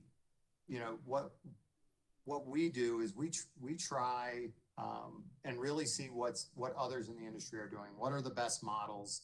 What are the analytic approaches people are using that are best practice. You know, we went out and talked to a lot of people before we made this switch to Encompass that's coming up. We look at other people's IRPs to say, hey, is this a better way to convey this information? Our IRPs this year took a different approach to trying to convey a lot of complex information at multiple levels, executive summary level, sort of main body, detailed appendix, very detailed model inputs got posted to the website. So, you know, we try and benchmark ourselves with what others are doing in the industry and stay as an industry leader in resource planning in terms of our modeling and our presentation of our results. We put a lot of effort into getting the inputs right. I know you'll hear in this whole proceeding lots of debate on what those inputs should be. But I can promise you, no one's got their thumb on the scale. You've got a lot of most people doing IRPs have nothing to do with this proceeding. They're just a bunch of engineers, economists, accountants, you know, load forecasters, and they're out there doing their job, working really hard to try and bring the best data forward. Yeah, you're saying all those dull, boring people doing all that dull, boring stuff. Sorry. It's not dull and boring to them, as I think it was Vice Chair Belser. We're all sort of self-admitted nerds. I actually should ask this question first because you pretty much answered it. Does the Duke companies benchmark relative to other utilities? And, you know, the things that came to my mind, you rattled off a lot of them, like number of customers per employee, operational cost per kilowatt. I mean, I don't know what metric you would use, but sounds like you guys do that. We do, sir. That said, how do you know if you're good? I mean, how do you know if you're really good? Yeah, I think, you know, a lot of it gets measured. You'd like to, heck, everybody wants to be number one in every metric, right? But a lot of these metrics get broken into deciles or quartiles. And you want to say for those that have objective standards, you know, are we top quartile? Are we top decile? You know, and then there's just a continuous learning and improvement environment where you're trying to move up that curve, right? So even if you're good, how do you get better, right? Let's study the people that are doing this better, figure that out, and let's climb that. So we're continuous learning, continuous improving. Not saying our IRP is perfect, but it's come a long way in 10 years, and we continue to look for ways to improve it. But at a global level at the company, yeah, that's pretty much part of the culture all over the company. Is that information, I guess, that benchmarking or what good looks like, what great looks like, what the top 10 percentile looks like, is that available somewhere, just out of curiosity? We do. I know I see lots of times reports coming around. How much of that gets published in the industry versus what's internal? I can't give you all those answers today, but I am 100% certain there are people listening to this very conversation we're having that will be happy to follow up with you on that. Clearly, those things interest me, but they interest me for, like you say, everybody wants to be number one and wants to be good. But it depends on what you want to be number one at.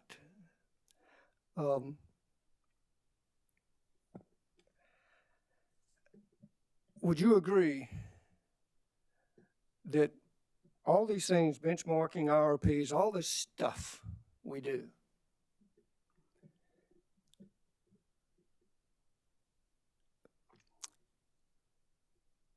it's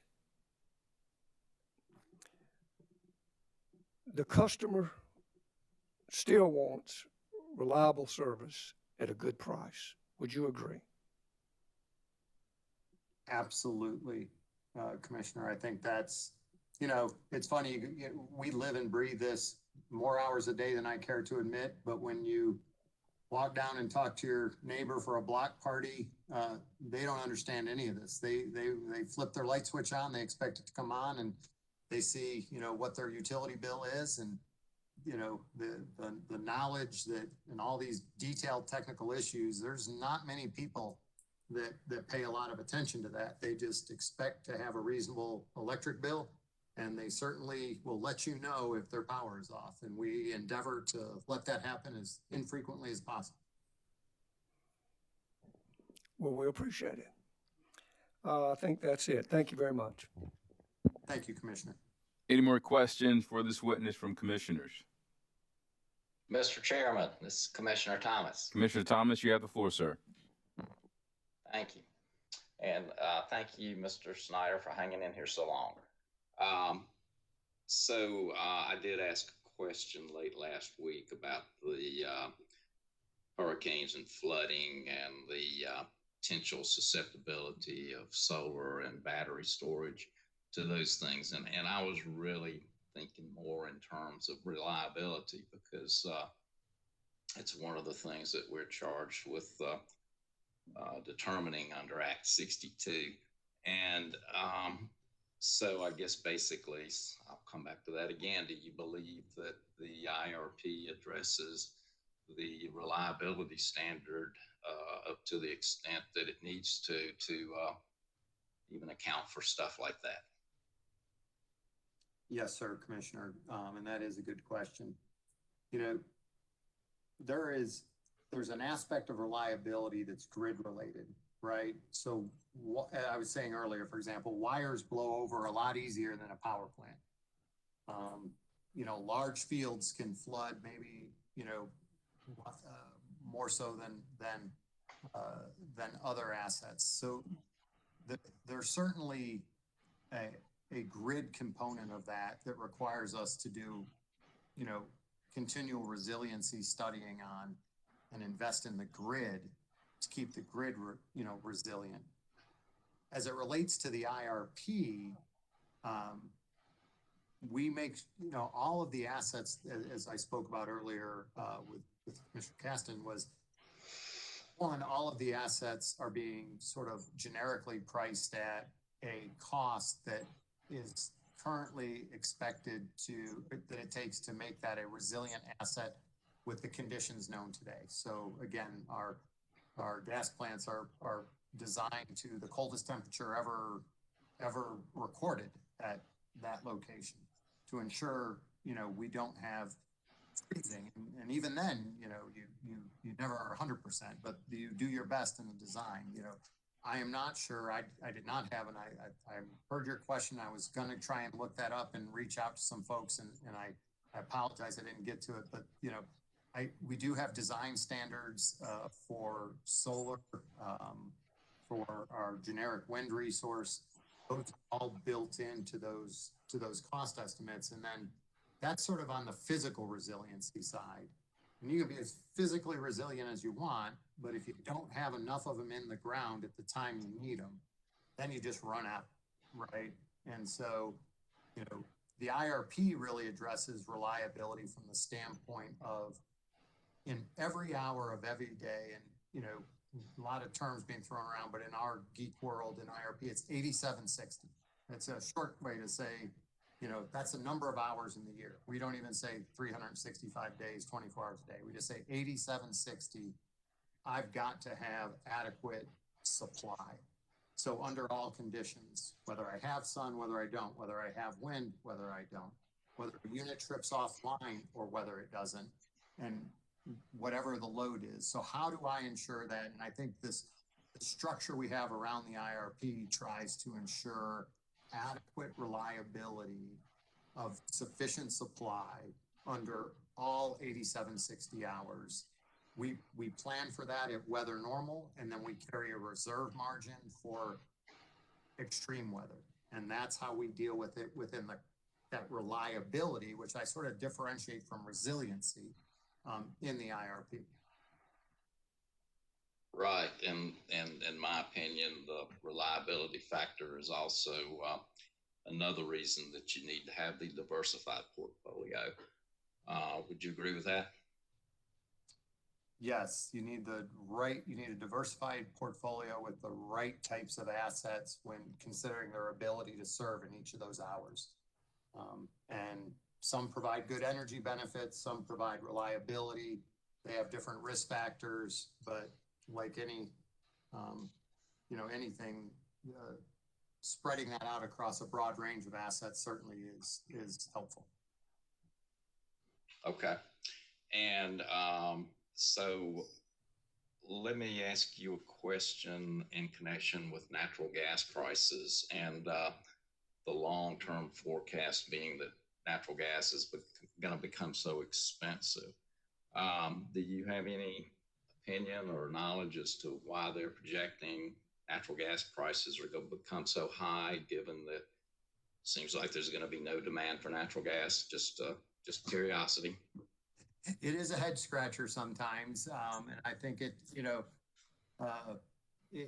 does depend on who's putting together their forecast. I think a lot of the upward pressure and drivers come from LNG, where the assumption is we're going to export this. There's going to be a demand globally, and that's going to provide that upward pressure. But you bring up a very good point that if demand does start to wane, there is a risk that these long-term forecasts that they've been calling for this kick up.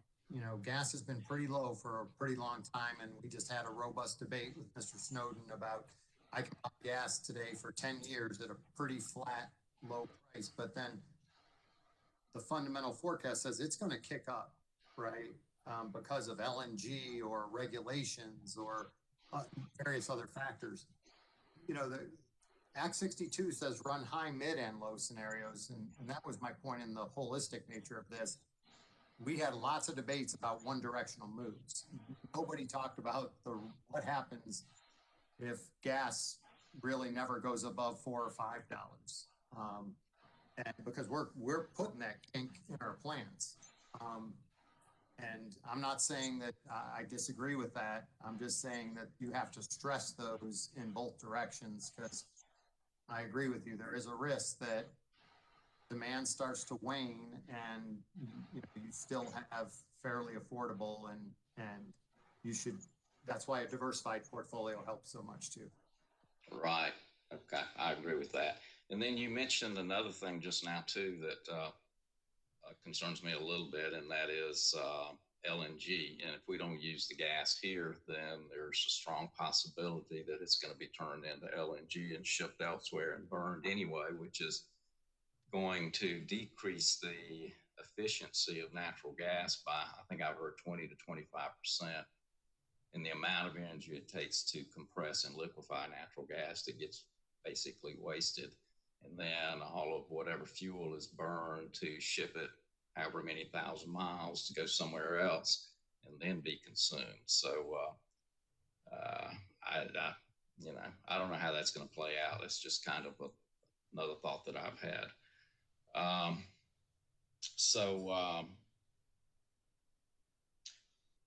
really haven't heard much said in terms of the load forecast in terms of the transition to more and more electric vehicles. I'm sure that's part of the load forecast. Maybe I just missed it, but any thoughts on that? Yes, sir. There is a section in the IRP that calls out our expected rate of electrification of the transportation sector and number of electric vehicles. It is a particular carve out within the load forecast. Okay. And I don't have the table open in front of me, but I think it's a fairly modest rate right now. It's aggressive, but when I say modest, we're not electrifying 100% of the cars in 10 years or anything like that. But you bring up a good point in that a lot of these scenarios you need to think about, well, if you're in this world where you've got, really aggressively high carbon, you're probably in a world where you're wanting to electrify faster. And does that mean I'm going to have a higher load forecast? Right now, we don't run that sensitivity. Like we don't have, you know, super high, I'm gonna electrify all cars by, 2030. And I'm not saying it's gonna be there by any stretch. I'm just saying as you electrify more of the economy, that does put upward pressure on the load forecast. And as a planner, you've got to be looking ahead to say, am I going to have enough resources? Not just what type, but am I going to have enough if everybody wants to start using electricity? There's some great information on EIA, just that we use a lot in the Southeast because we heat and cool with electricity. Nowhere else in the country heats and cools with electricity. The Northeast does all their heating with other fuel types, and out West, they don't have as much heating load, and they don't have as much heat pumps. So the solutions, and I say this because I meant to say this earlier to Commissioner Caston, is you really have to look at what solutions make sense for this region. Our demand is very, very different than anywhere else in the nation. The profile of our renewables, our wind and irradiance profiles are very, very different. Our EE potential is very, very different because it's based on a different climate and a different set of technologies. So it's good to learn from other regions, but I would just caution that it's really important to not just wholesale extrapolate from other regions, because our whole supply and demand balance in the Southeast is just tremendously different than California or New York or Hawaii, per se. Okay. So one of the last exhibits that was put on the screen made me think a little bit about the hydro, and there are obviously a lot of hydro in our area, and it was interesting for me to see that it's not uncommon to be predicting that those are going to last for 120 or more years. And I was just wondering, what is it that drives the retirement of those hydro plants? If you have any knowledge on that. The big ones tend to do well. Sometimes the smaller ones, the smaller hydros face a lot of, you have this obsolescence that requires a lot of capital and rebuild on the smaller ones, and you're doing it. And I'm not a hydro expert, so I'm only going to go so far on this, but as I understand it, it's when you're talking about rebuilding something on a river, there's a tremendous amount of care you have to take to comply with environmental rules today that are very different than they were 80 years ago when it was built. And so sometimes what might drive some of these smaller hydros to retire is just it may be a more economic to retire them, and in some cases they return remove them than it is to try and meet all of the future standards. Okay. And I say that as a non-expert. Right, I understand. So I'd like to just say thanks for the organization of your testimony and your rebuttal, and the indexing and so forth. It makes it pretty easy to find what you're looking for, and I appreciate that. And I do have to credit my legal team on that. They're much more organized than me, and I know Mr. Breitschwert is off screen snickering right now because that his insistence that I index. I started talking about all this. He goes, "We need index, we need organization." So I will tip my hat to Mr. Breitschwert as we were preparing that. Good teamwork. Good teamwork. So in connection with the Exhibit 4, and you do some comparisons between the North Carolina requirements and the South Carolina requirements, and where you can find the information and those sorts of things. Can you tell me a little bit about what's the timeline schedule for the North Carolina plan and the procedural requirements there that may or may not kind of flow with, or what's going on in South Carolina? Certainly, Commissioner. Rule R-860, along with subsequent commission orders, sort of lay out what our requirements are in North Carolina. And we've tried to be very consistent in our filings so that, you know, both commissions, both North and South Carolina, are seeing the same thing at the same time. So in North Carolina, we do a comprehensive IRP every other year and an update in the interim years. And we want to make sure that South Carolina gets that same information, even though Act 62 says, you know, at least every 3, right? So our plan at this point, unless something changes in North Carolina, will be to file comprehensive IRPs in even number years and IRP updates in odd number years. And we'll have to see how that process goes going forward. This is all sort of new, and whether that administratively makes sense for all parties, you know, the commissions, the staffs, the interveners, our staff. We think it's an efficient way to do it right now, but we're a little early in the game to make a long-term call. But our plan for the next 2 years are update in 21, comprehensive in 22, Commissioner. Okay. And I guess that just makes me think or wonder if anything that we do is going to have a material impact on changing that schedule or the way you do things.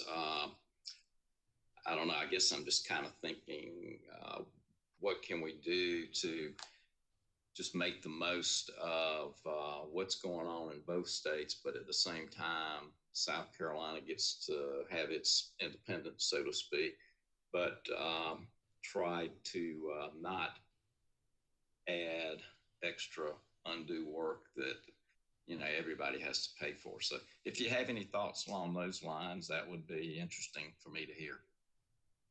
Yes, sir. And I truly appreciate that question. I think it's very important because this is hard. I mean, this is big work and it's important work. And I appreciate everyone, I mean, including the interveners.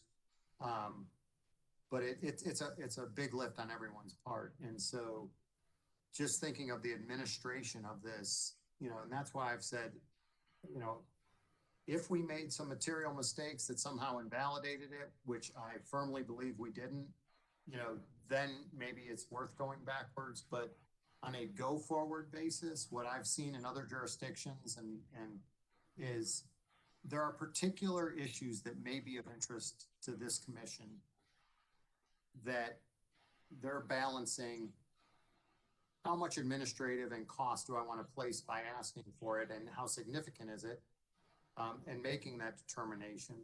And then how do I ask for that information? So if there's specific aspects that you would like to see in the next resource plan, and we've answered a lot with the ORS, we're committed to work on a lot of good stuff with the ORS to continue to improve the information we're providing.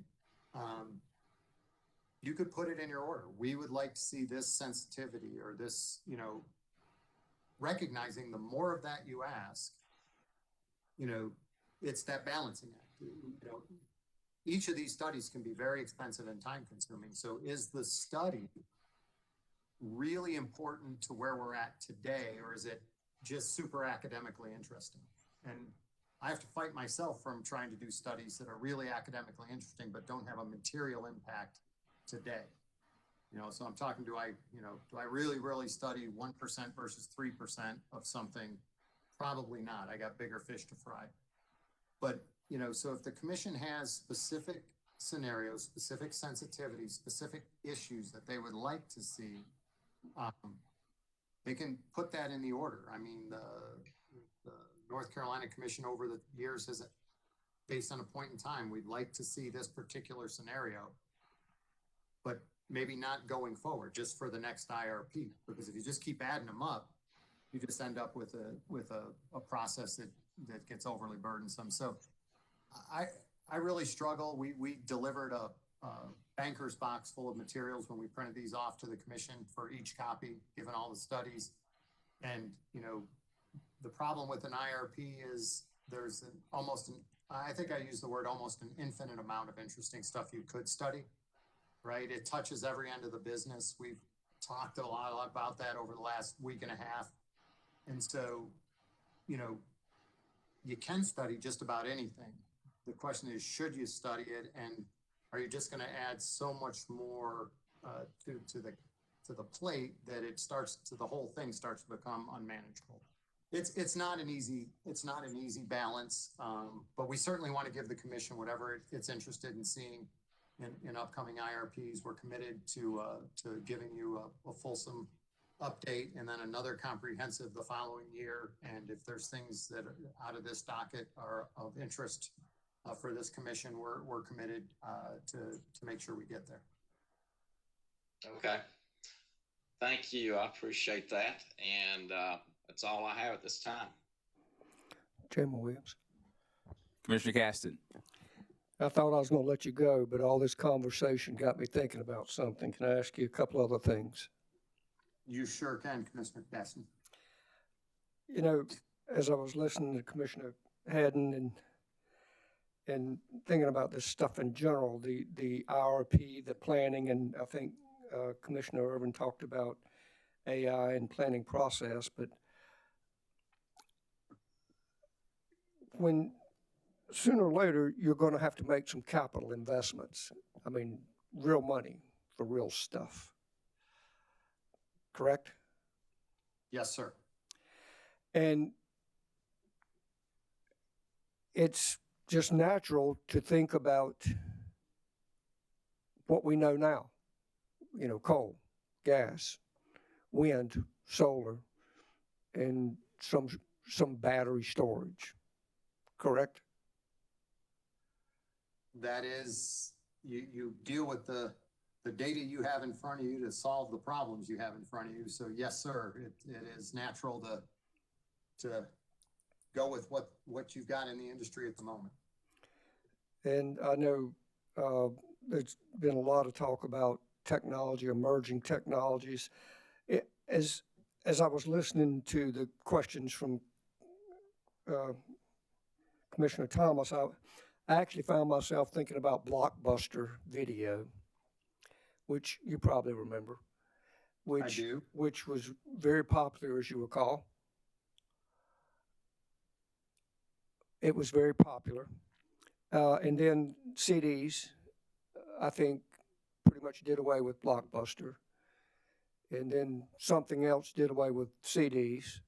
And now streaming's doing away with something else. So that in all of this process, and you just said that, so I'm probably making it more complex.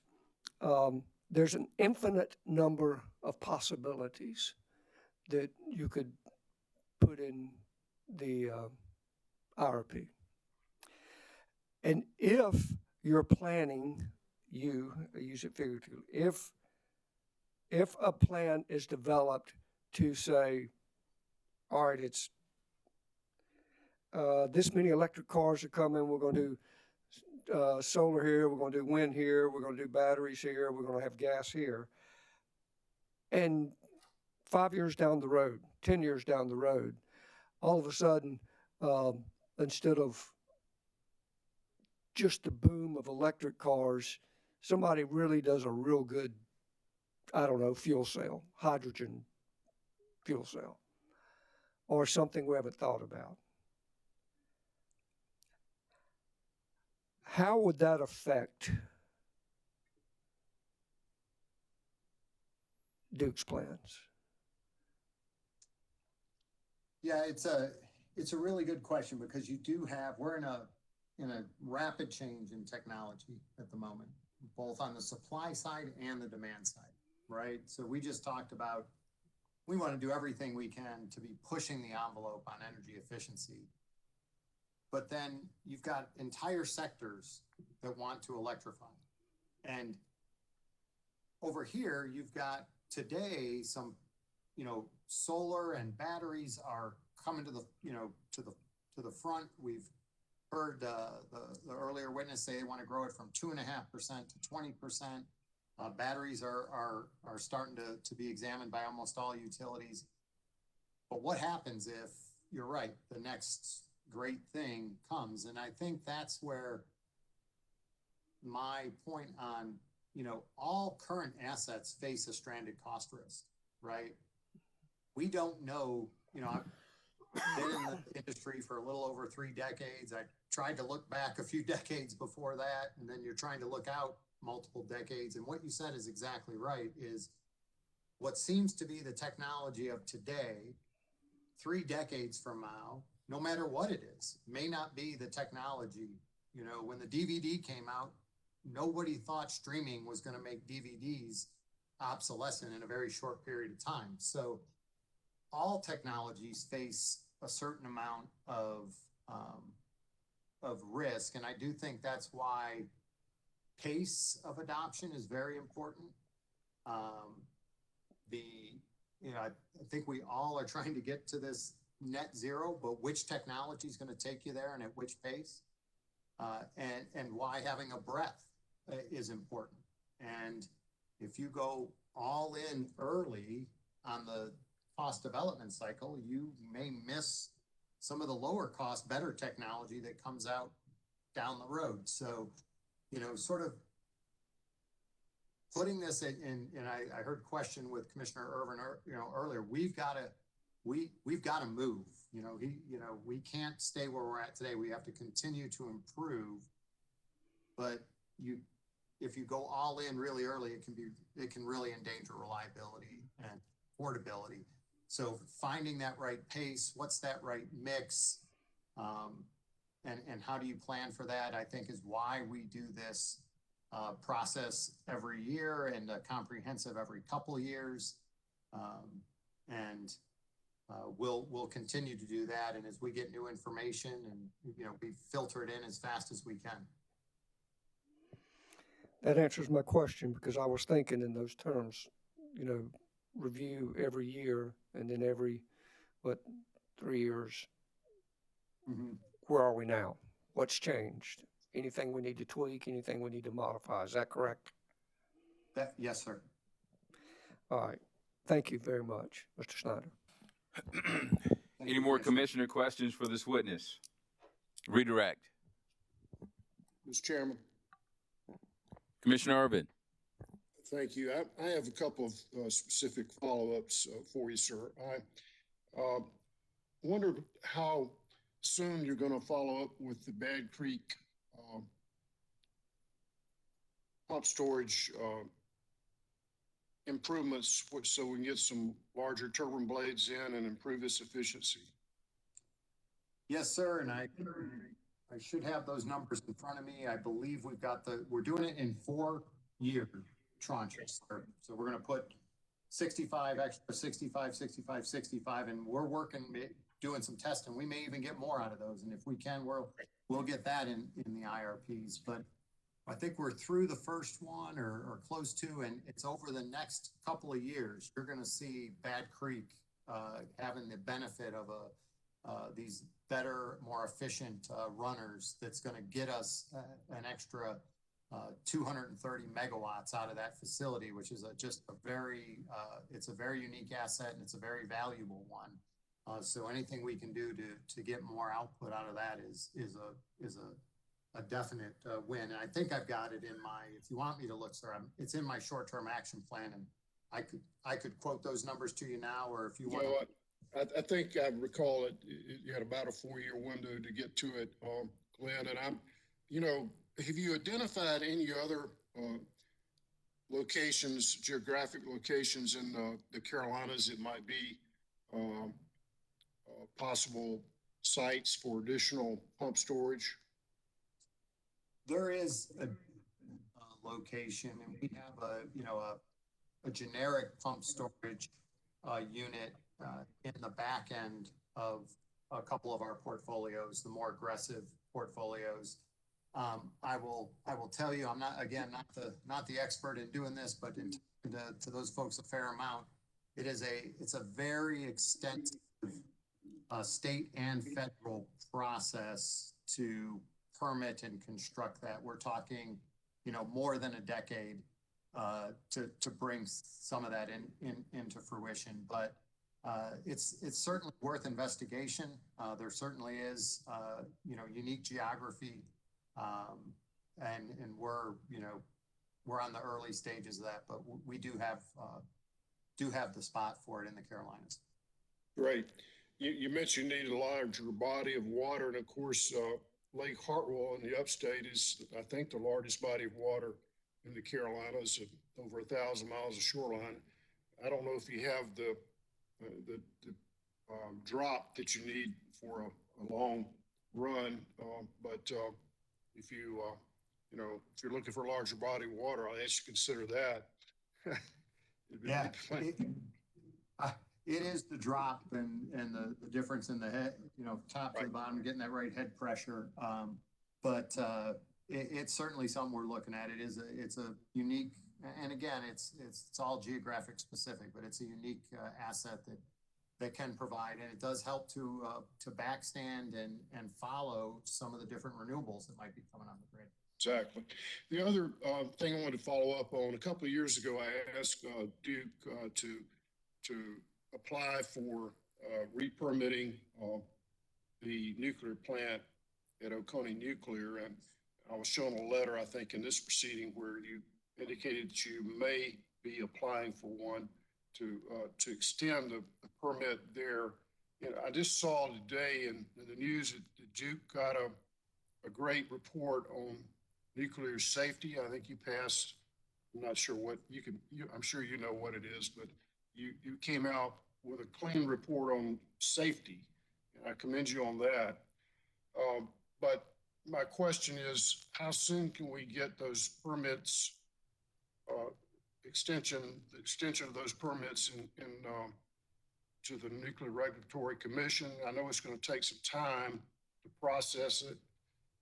And I think there's a sense of urgency because that's a clean source of energy and it's served us well. And those plants, I think, have a much longer useful life. So could you respond to that, please?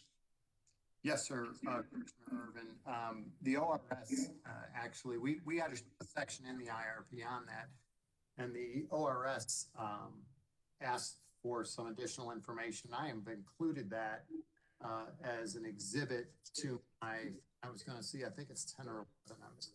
I should have had taken all that credit for my indexes, and I should have had an index on my exhibit list. But we did provide some response to that. So Oconee is our first one we're looking at. We're going to use that as the template for the process moving forward on the other ones, and it's in flight. And in my exhibit, I have a fairly lengthy schedule of the activities going on. So once you have a chance to look at that exhibit and maybe on a redirect, Mr. Breitshort will correct me on what that exhibit number is, but we have some additional information in there for you. And if you'd like any further, feel free to reach out to us, sir. Thank you, Mr. Snyder. No further questions. Mr. Chairman. Commissioner Thomas. Thank you. All right, Mr. Snyder, as the man behind the plan, I have one additional question for you. Do you believe that this IRP represents the most reasonable and prudent means of meeting the Duke Company's energy and capacity needs at this time? Absolutely, sir. I do believe that. I truly do. The amount of effort that went into this IRP, has been a little bit unparalleled in my career. We put just a tremendous amount of effort into this, and we're always going to have different opinions on this variable or that variable, but I truly believe this meets both the letter and the intent of the act. Very good, and I appreciate all of the work that went into this. It's obvious, and appreciate it very much. Thank you. Appreciate That's you. all I have. Thank you, Commissioner. Thank you. Commissioner, questions for this witness? Hearing none, any redirect? Yes, sir, Mr. Chairman. I do have some redirect for Mr. Snyder. Good afternoon, Mr. Snyder. How are you? Doing good. Councilor Bright. Made it through. I've just got about 10 minutes for you. And Mr. Chairman, I hope asking Mr. Snyder a few questions on redirect will significantly expedite parts of my cross-examination for other witnesses. So this may take a little longer than Mr. Snyder, who I've never seen be shy of talking, or the commission may like, but hopefully it'll be helpful in expediting the rest of the hearing. So if you just bear with me as we go. So just 4 or 5 topics, if we could, Mr. Snyder. The first one I want to talk early this morning, Mr. Snowden on behalf of CCBA, and then later, I think it was this morning or maybe early afternoon, Ms. Thompson on behalf of the environmental parties asked you some questions about the statutory language of Act 62. And you and Mr. Snowden had a pretty extensive discussion on the difference between plans and portfolios. Do you recall that? I do. And could you just maybe one more time for the commission delineate between a plan versus a portfolio versus a sensitivity as you've developed that for your IRPs? Yeah, I'll try and be brief. You know, if we develop a single integrated resource plan, that is the plan. And in my mind, that's the way the term plan is used in the Act. The plan then has 6 portfolios. So we've all talked about portfolios, you know, 1 through 6 or A, B, C, D, E, and F. We then run multiple sensitivities on individual variables as described in Appendix A, as well as scenarios around each portfolio. And what we mean by that is we run high, mid, and low gas prices with no carbon, mid carbon, high carbon, and every permutation of those. So all 9 combinations of that we run against all 6 portfolios. So that's, you know, significant scenario analysis against portfolios. I believe the Act requires us to do this. I believe it asks you to approve the plan consisting of 6 portfolios, inclusive of all the sensitivities and scenarios, as being the most prudent and reasonable plan. And I'm, whatever the exact language that Commissioner Thomas just used, I'm going to just quote that and say, I believe that that's the way it should be viewed, is does this plan provide the commission with all that extensive analysis, the information it needs to do its job in other dockets moving forward. And I think having all of that information in other dockets is very valuable. And to, in this docket, require a single portfolio be deemed chosen for all uses, I don't see anywhere in the Act where that is required. I think the Act is referring to the plan as a whole. The Act mandates that we have multiple portfolios.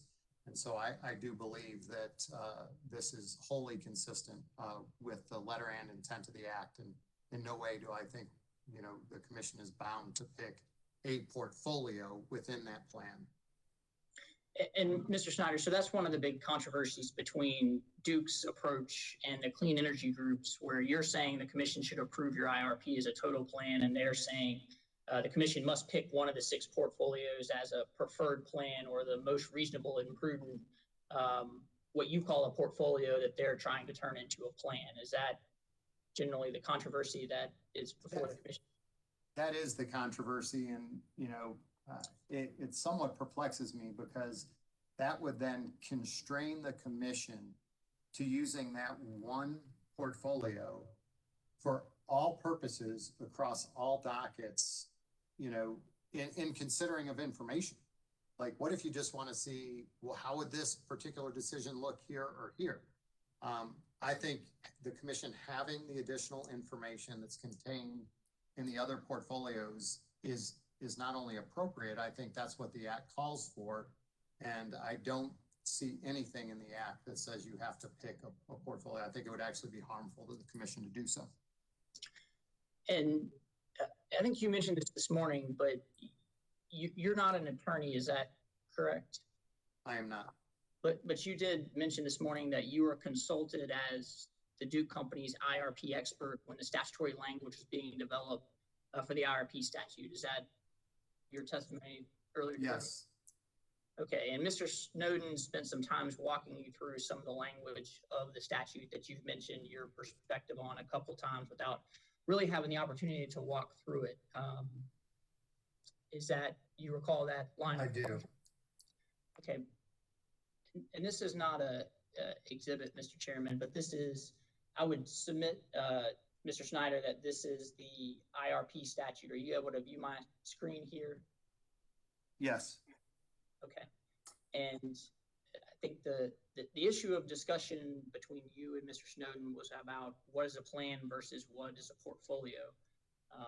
And so I've gone large the section where it's focused on what the company must submit as a plan versus a portfolio. So this is section A1, which applies to electrical utilities, and say you must submit an integrated resource plan. And is that your understanding of what you filed in September of this year to meet this? Yes, section? we very carefully went through this, and that's exactly my interpretation. Okay, and then this is subsection B1, which describes what the integrated resource plan must include. Is that what you Yes. looked at to develop the IRPs? It certainly is. And I think you mentioned earlier this language about including several resource portfolios as part of your IRPs. Is that your understanding? Yes, it is. Okay. And then when we get down to the important parts where the commission is taking action to approve, modify, or deny, and they're making the determination that you just talked through about what is the most reasonable and prudent means of meeting the company's future energy capacity needs, what language is used here? Yeah, this is exactly my point. Throughout, the plan is being referred to as the plan that encompasses all the 6 portfolios. So it's the integrated resource plan, which contains the 6 portfolios. And same in section 2, the integrated resource plan represents the most reasonable and prudent means of meeting the electrical utility industry energy and capacity needs at the time the plan is received. So over and over, it's referring to the plan as the entirety, inclusive of the 6 portfolios and all of the sensitivities and scenarios in there. Thank you. And you also had a discussion with Mr. Snowden about the language about annual updates and what was required in those annual updates. And you testified based on your recollection that it was the base planning assumptions that needed to be updated. Is that Yes. your testimony this morning? Yes. And now that you have the language in front of you, would you agree that this language aligns with your recollection? Yes. Okay. And then you also discussed with Mr. Snowden about the statutory requirement that the ORS reviews the annual updates. Do you recall that? I do. Those questions? I do. And so that's what the statute provides for here. And just for the commission's information, is that how the process works in North Carolina as well? Not exactly. They don't approve, reject, modify, but in general, the process works where you submit a plan that has multiple scenarios with the same sensitivities. And when you file your update, you take your base plans and you update your base inputs. So what's the new cost inputs? What's the new gas prices? What's the new load forecast? You want to keep apprised of, if you have new energy efficiency projections, you update all of those in that update year before going back to this multi portfolio in the comprehensive year. So in that respect, they are similar. There is some slight differences. The commission does issue an order, and at times we've had hearings, but a lot of times it's done through just through the written record. Thank you. My question wasn't as precise as it should have been, but in North Carolina, is it the public staff that plays the same role in the update year that the ORS plays under the statutory framework in South Carolina, meaning they do a review and confirm that you've met the requirements, but it's not a contested proceeding in the North Carolina update year? Is that? No, I'm sorry. Yes, that's exactly accurate, Mr. Breitschwart. All right, I'd like to switch gears to another topic that you and Mr. Snowden had an extensive discussion about, which is the company's natural gas price forecasting methodology. Just very briefly, if you could, I know it's a complicated topic, but just re-explain to the commission the approach the company takes and why it matters.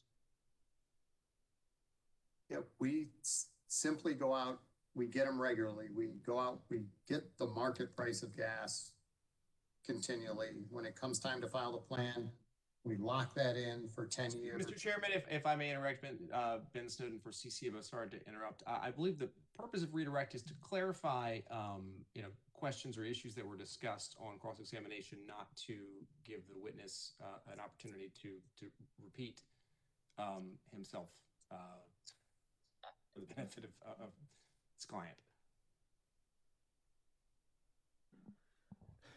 Mr. Snowden, what's your objection? Well, these are essentially the same questions that were asked of Mr.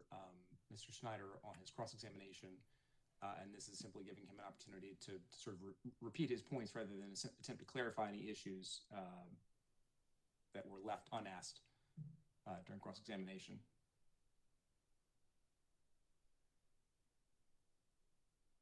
This is improper redirect, essentially. Is it outside of the scope of the issues that were covered in cross?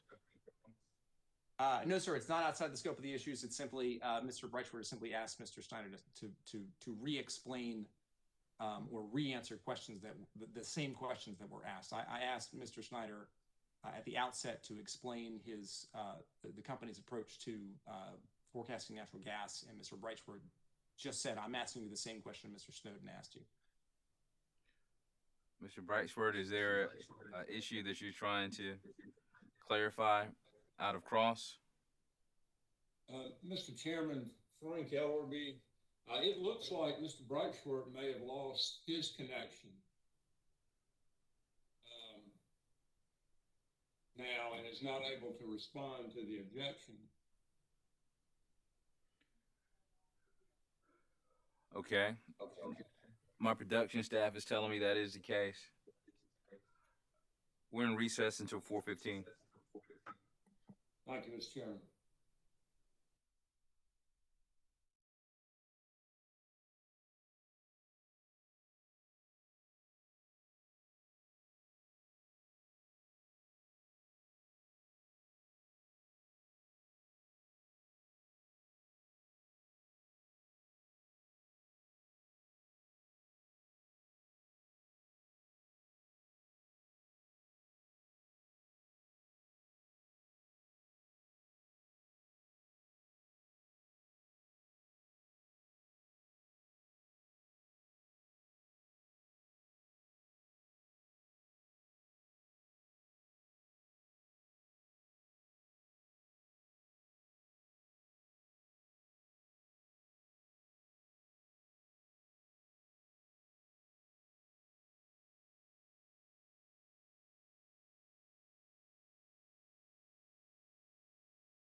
Good afternoon, ladies and gentlemen. Welcome back to the Public Service Commission of South Carolina. We're here in dockets number 2019-224E and 2019-225E. Let's take roll. Present in the hearing room are Commissioners Caston, Belzer, and Jay Williams. Joining us virtually are Commissioners Powers, Thomas, and Urban. Attorney Breitswert, we lost contact with you. Your question was objected to by Attorney Snowden. I don't think you heard his objection. Attorney Snowden, would you please make your objection again to Attorney Breitswert's last question? Mr. Chairman, I actually was able to hear it all. I apologize about the connectivity issues, but I was able to fully hear Mr. Snowden, and I can respond if that's more expedient than him restating his objection.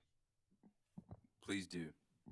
Okay, so specific to the question I just asked Mr. Snyder to re-explain the natural gas price forecasting methodology, I'll withdraw that question if that's the commission's preference. I was trying to set a foundation to remind the commission of the conversation that happened 6 hours ago, but that is a question that Mr. Snowden had asked and Mr. Snyder had fully answered. So I'll withdraw that, and we can move past that if that's the commission's preference. Please do. Thank you. All right, so Mr.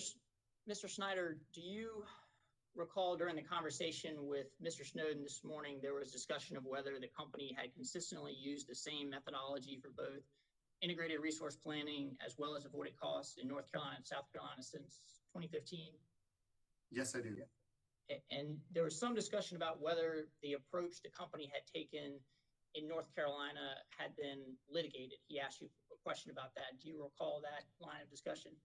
I do. I think we got a little confused between the IRP and avoided costs there.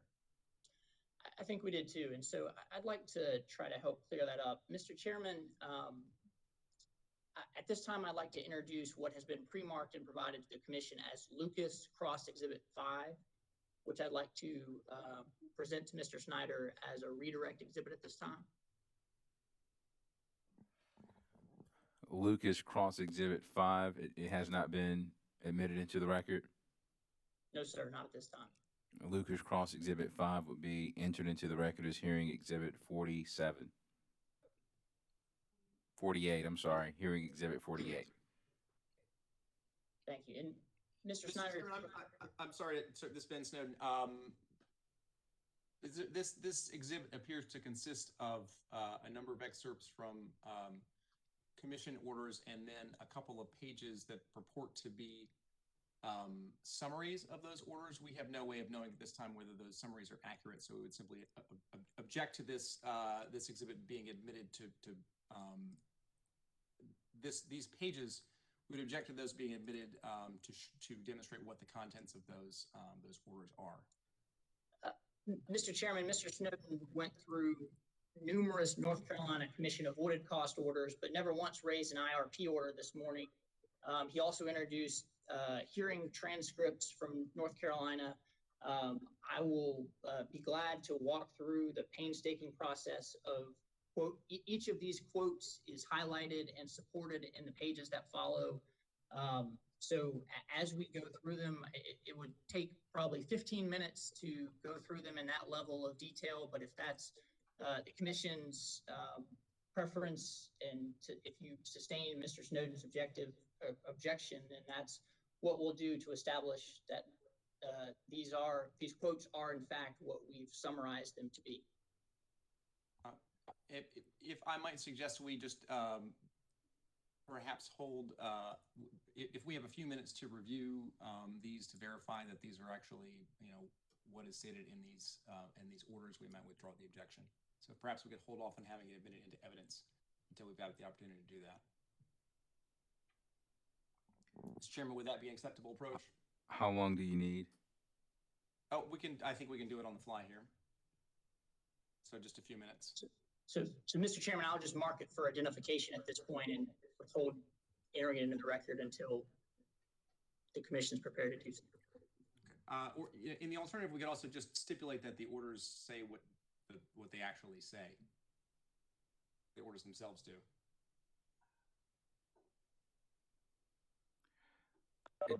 it doesn't matter to me which way you all decide to go. Just let me know, and I'll rule. If we want to wait until Attorney Snowden has opportunity to review the documents, we can do that. And Attorney Brightsworth, you can continue your examination. Or if the parties want to stipulate, just let me know which way you want to go, and we'll go that direction. Mr. Chairman, we have prepared this exhibit and we represent it to be what we have said it is. So we would like to include it in the record as prepared. So. Understood. We'll continue your examination and then seek to enter it once you complete your examination, sir. Thank you, sir. Mhm. I'll proceed. So, Mr. Snyder, the document that I have on my screen here, you're able to see that, are you not, Yes, sir? I am. Okay. And in the left column, just for the commission's information, it summarizes. Attorney Brightsworth, if you would enlarge that document for us, please, sir. Yes, sir. Okay. In the left column, it starts with proceeding, and on the first 2 pages, we go 2015, 16, 17 IRP updates or proceedings, and then 2018, 2019 are on the second page. Do you see that?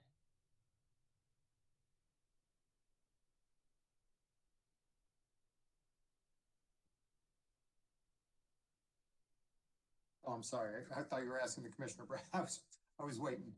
I do see that, yes. And in North Carolina, the odd years, the update years, and the even years are the comprehensive IRPs. Is that your understanding of the way the process works? That is correct.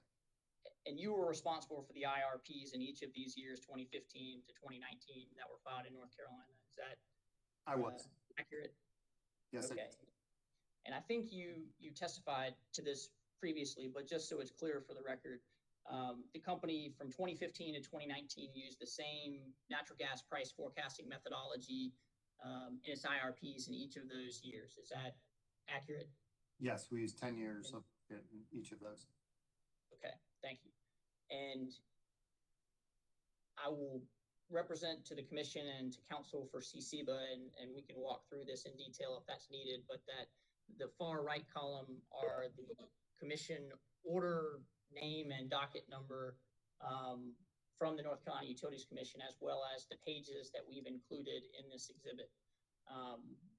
And Mr. Snyder, is it your understanding that the update orders the North Carolina Commission issues are more summary in nature and don't, let's say, dig into the issues as much? That's fair.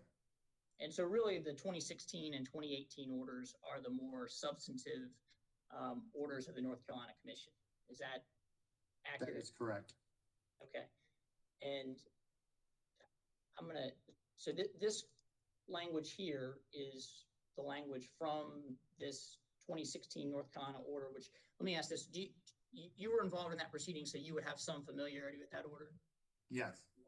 Okay. So I'm gonna, and is it your recollection that the 2016 biennial IRP proceeding, that was docket E100 sub 147? Yes. And one of the issues in that proceeding, is it fair to say, was the methodology the companies used in developing their natural gas price forecast. Is that fair? That is fair. And this is where that's described on page 6. Yes. And I'll represent to you and to the others that this is the same language that's on page 1, but can you please read this language to the commission? Based on DEP and DEC's 2015 IRP update and Duke's witness Snyder's extensive testimony on this subject in the 2016 avoided cost hearing, the commission accepts that the fuel forecasting methodology utilized by DEP and DEC is appropriate for integrated resource planning in this docket. And Mr. Snyder, going back to the 2015 update or forward for 2017, 2018, or 2019, Is it your understanding that the North Carolina Utilities Commission has accepted the company's methodological approach of using 10 years of market prices in every one of those IRP proceedings over the last 5 years? Yes, it is. Mr. Chairman, at this time, I would move this exhibit into evidence as the next hearing exhibit. Any objection? Benson versus Seba, we do not have any objection. So, Mr. Snyder, Give me 1 second, Attorney I'm sorry, Brightsworth. Mr. Chairman. You identified this exhibit as cross exhibit Yes, sir. It 5, was gonna be Lucas cross exhibit 5. 5. All right, it'll be entered into the record as hearing exhibit 49. Thank you, sir. 48. Oh, that's right. Hearing exhibit 48. Thank you, Mr. Chairman. Mr. Snyder, you later on, I guess this was early afternoon, had a conversation with environmental parties counsel, Ms. Thompson, about, she had pointed you to an exhibit you filed in your rebuttal testimony that was related to Duke Energy Carolina's short-term action plan. Do you recall that? I do. And she didn't point you to the company's IRP itself, but is it accurate that the short-term action plan is encompassed in Chapter 14 of the short-term action plan? Yeah. Strike that. Of the Is it IRP. accurate that the short-term action plan is in Chapter 14 of the DEC and DEP IRPs? Yes. Thank you. And Mr. Chairman, the IRPs have already been entered into the record, but just for the commission's information. So Chapter 14, this is the DEC short-term action plan, which is it accurate details the next 5 years of planning and kind of execution of the plan the companies are undertaking? Yes. And as part of Ms. Thompson's cross, Mr. Brightsworth, yes, sir. could you please enlarge the document, sir? I'm going to get this one day, Mr. Chairman. I apologize. So as part of her cross, she seemed to highlight the point that the short-term action plan was specific to the base plan with carbon. Do you recall those questions? Yeah, I do. And just to make sure it's clear, the short-term action plan is the company's plans to implement both the base plans, the Plan A and the Plan B, over this 5-year short-term period. Is that correct? Mr. Chairman, Mr. Chairman, Goodwin Thompson here. Attorney Thompson. Thank you. I understand. I'm going to object on the basis of leading.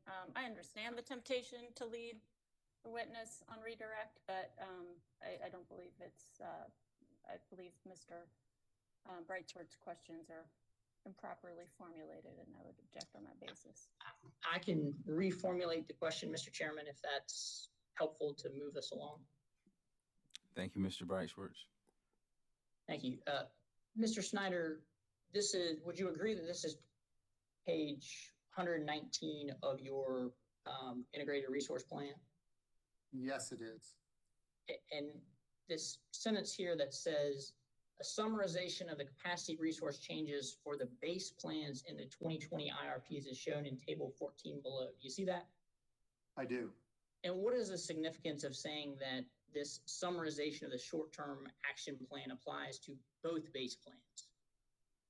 Yeah, the significance is that the actions outlined in the plans are the best available that we have today for the near-term actions within the 5-year horizon that encompasses the activities from both Plan A and Plan B in the IRP.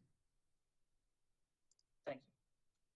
And this is page 120 of your IRP. That's the short-term action plan summary. Is that your understanding? Yes. And Commissioner Irvin asked you some questions about the plans for Bad Creek upgrades or uprates and when that would come in. I'm going to try to highlight it just so maybe you could have a further clarifying conversation with Commissioner Irvin based on what you've got in your short-term action plan over the next 5 years. Yes, I appreciate you pulling that up. It is the addition of each of the four runners as we operate those runners of 65 megawatts at each for a total of 230 megawatts of additional pump storage over this year and the next 3. Yep. And one final question, Commissioner Irvin asked about nuclear relicensing. Do you recall those questions? Yes, I do. And would you accept, subject to check, that your rebuttal exhibit 7 was the rebuttal exhibit that addressed the company's nuclear relicensing plans in greater detail in response to the ORS's recommendations? Yes. Exhibit 7, subject to check. Thank you. Mr. Chairman, no further redirect. All right. If there's nothing else for this witness, sir, you may step down from the witness stand. Mr. Chairman, I'm sorry. I do have just a couple of questions for recross. Who's speaking? I'm sorry. This is Ben Snowden with CCBA. Attorney and I will Snowden. be very brief. Okay, please proceed. Okay. So, Mr. Snyder, Mr. Breitschwert asked you several questions about the North Carolina IRP proceedings, correct? Yes. Yeah. Okay. And if you can say, what is the legal standard the North Carolina Commission applies when deciding when to accept an IRP? I can't say. Okay. Would you agree that the North Carolina Commission Rule R860, which I believe is cited in the exhibit that Mr. Breitschwert showed you, contains filing requirements but doesn't establish any particular standard of review of an IRP? I would say I consider hundreds and hundreds of data requests from the public staff that get filed with the commission, as well as your client and other clients. I think we had 3,200 joint that gets, and then comments that get submitted to the commission and the commission staff before they issue their order. So if it doesn't get much review, I'm filling out lots of interrogatories for no reason. Okay, thank you. I'm sorry, I don't think I quite heard an answer to my question. The question was, R860 does contain filing requirements, correct? It says what has to be in the IRP, doesn't it? Yes, it does. Yeah. Okay. But it doesn't set any standard of review that says the IRP must meet a certain standard before it can be accepted for filing, correct? The commission sets that standard every time it files it and tells us what they accept and what they don't when they file their order.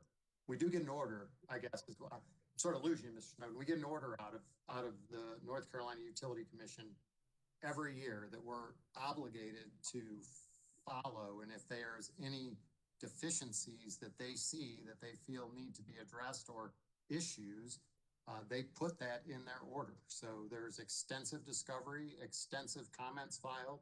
On occasion, we will have a hearing, and then the commission issues an order, and we follow the order. So whether there's a slight procedural difference with the word accept or not, I'll leave it to the lawyers on that one. Okay, thank you. Would you agree, though, that the North Carolina Commission is not required to determine whether the IRP filed by Duke is the most reasonable and prudent means of meeting the utility's resource needs? I don't know what standard they do use. I imagine all of their standards somewhat encompass that definition by nature. Okay. Well, would you agree that the North Carolina Commission is not required to exercise the same level of scrutiny of Duke's IRP that this commission is required to exercise under Act 62? I don't know if required or not. I feel like I do about the same amount of work in both jurisdictions. Okay. Whether they're required to have me do that, I'm required to respond to all interveners and write comments and appear before the commission if they ask me to, and and they issue an order. All right. Thank you, Mr. Snyder. Those are all my questions. Okay. All right, Mr. Snyder, you may step down, sir. Thank you, Chairman. Duke Companies, do you have any more witnesses?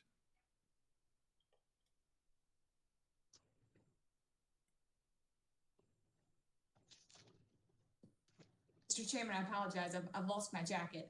But no, we don't have any further witnesses. That concludes the company's rebuttal case. Thank you very much. Carolina's Clean Energy Business Association. Mr. Chairman, Richard Whip for the Carolinas Clean Energy Business Association. We recall Arnie Olson as a servable witness. Please proceed, sir.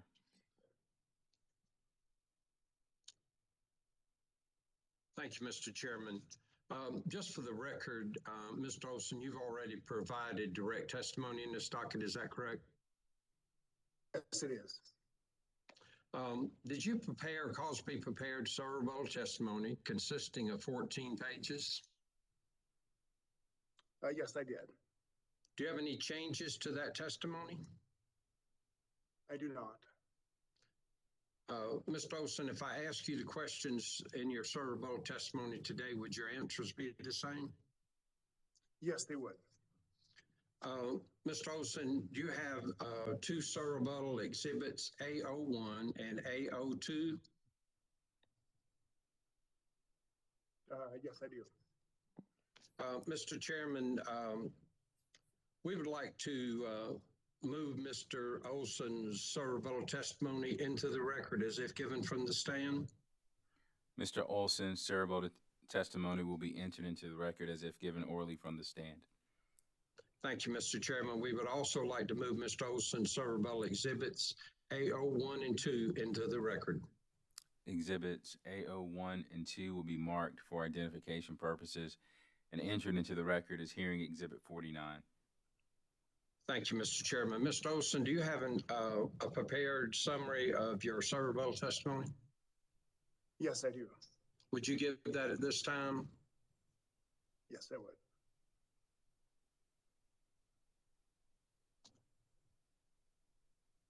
Mr. Chairman, members of the commission, thank you for the opportunity to testify again today. In my rebuttal testimony, I respond to the rebuttal testimony of Duke witnesses Wintermantle and Snyder. My rebuttal testimony includes 4 responses to witness Wintermantle and 3 to witness Snyder, as well as a restatement of the key conclusions from my direct testimony. First, witness Wintermantle asserts that an ELCC surface is unnecessary because the ELCC values generated in the Astrape studies already include the diversity benefits between solar and storage. There are 2 problems with this characterization. First, the capacity expansion software that Duke uses does not include storage as a candidate resource, and instead substitutes storage into the model only as a replacement to the CT capacity that the model has selected. Therefore, his assertion that the diversity benefit is accounted for in the current expansion planning process is incorrect. Second, while I agree with Mr. Witness Wintermantle that Astrape's storage ELCC study does incorporate the diversity benefits associated with a fixed quantity of solar, it does not consider the interactive effects of different levels of solar penetration. Because Duke's capacity expansion model hasn't evaluated solar and storage simultaneously, it has not captured the full diversity benefit of those resources, and thus fails to credit solar for its role in improving the ELCC of storage. Storage has the same ELCC in Duke's modeling, whether the model selects 0 megawatts or 10,000 megawatts of solar, and this is clearly incorrect. The use of an ELCC surface is necessary to enable the capacity expansion model to accurately consider the capacity contributions of various combinations of resources. Third, in response to my testimony that battery storage should be modeled in preserve reliability mode rather than economic arbitrage mode, Mr. Wintermantel acknowledges that preserve reliability mode would increase the ELCC of storage, but states that the estimated 6% increase is only a relatively small discount. And I would disagree with that characterization. A 6% change is similar to what we see for conventional resource forced outage rates, which are highly consequential in determining loss of load and therefore should not be discounted.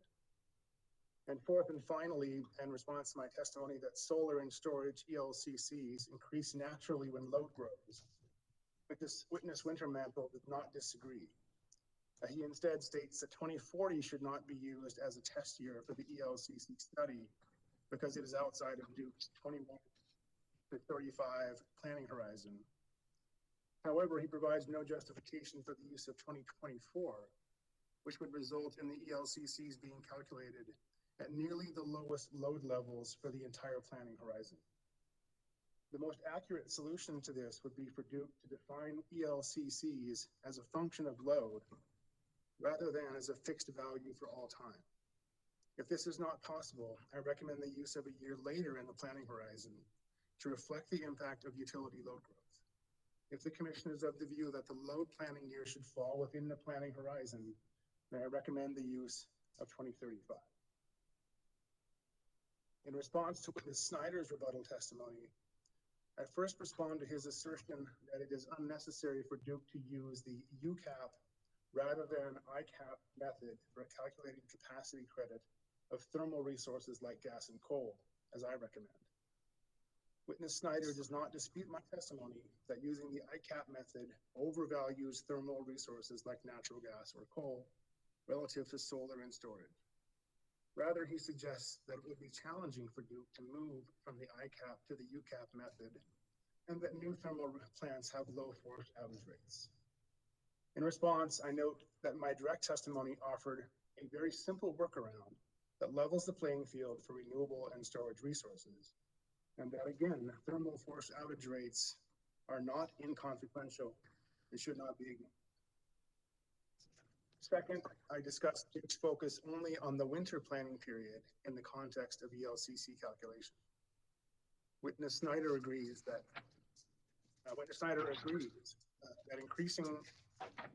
increases in a winter demand response would shift loss of load expectation to summer months.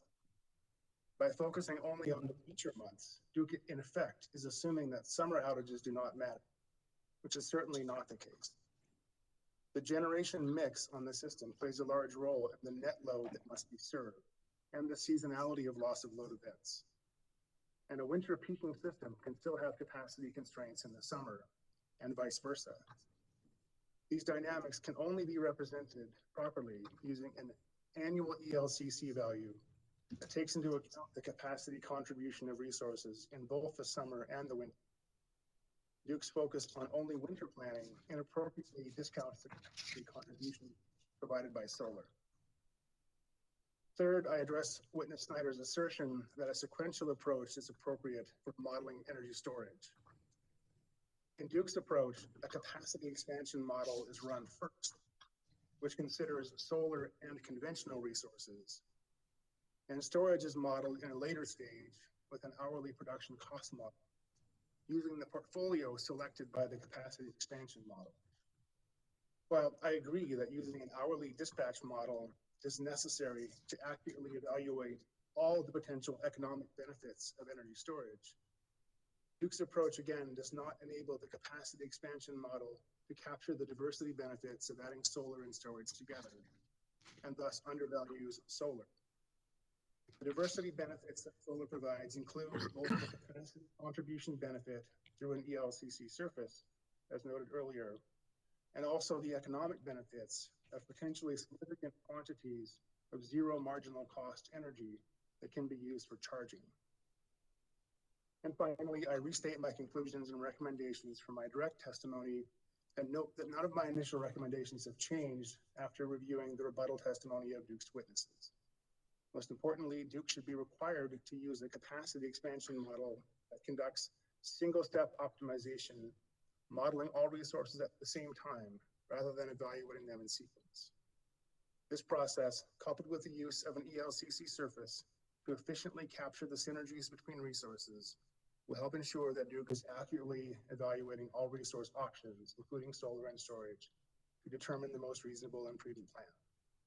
Given that Duke is planning to transition to a new capacity expansion model in the near future, there is currently a unique opportunity for the Commission to require Duke to select and use a model that is capable of single-step optimization. Duke should also modify the way that it calculates its reserve margin by using the UCAP rather than ICAP method, which compares thermal resources like gas and coal more accurately with solar and storage. And finally, Duke should modify four specific inputs used in the Astrape model that calculates ELCC. First, by modeling ELCC as a function of load to account for changes to ELCC values that occur based on changes to the utility's load. Second, by modeling storage resources in preserve reliability mode to more accurately capture their highest value use during extreme peak load events. Third, by modeling all future solar as single axis tracking consistent with industry trends. And fourth, incorporating the most recent information about wintertime demand response potential. Thank you. Mr. Chairman, can you hear Witness Olson? I'm in the middle of a storm here, so we've got a lot of noise from the storm. Were you able to hear him? Yes, sir. We heard him loud and clear.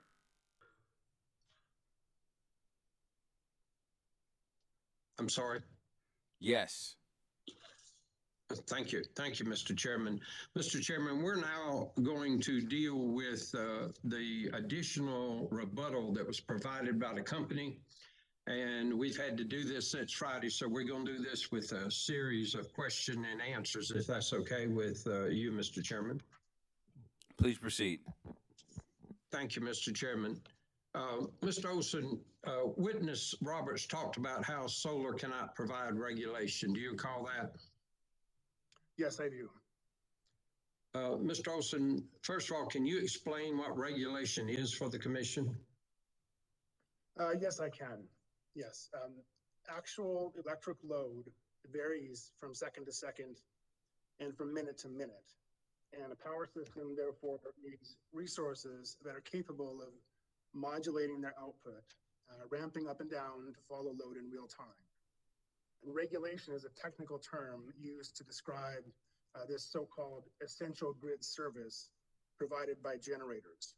The generator is said to be regulating the system by keeping supply and demand in balance.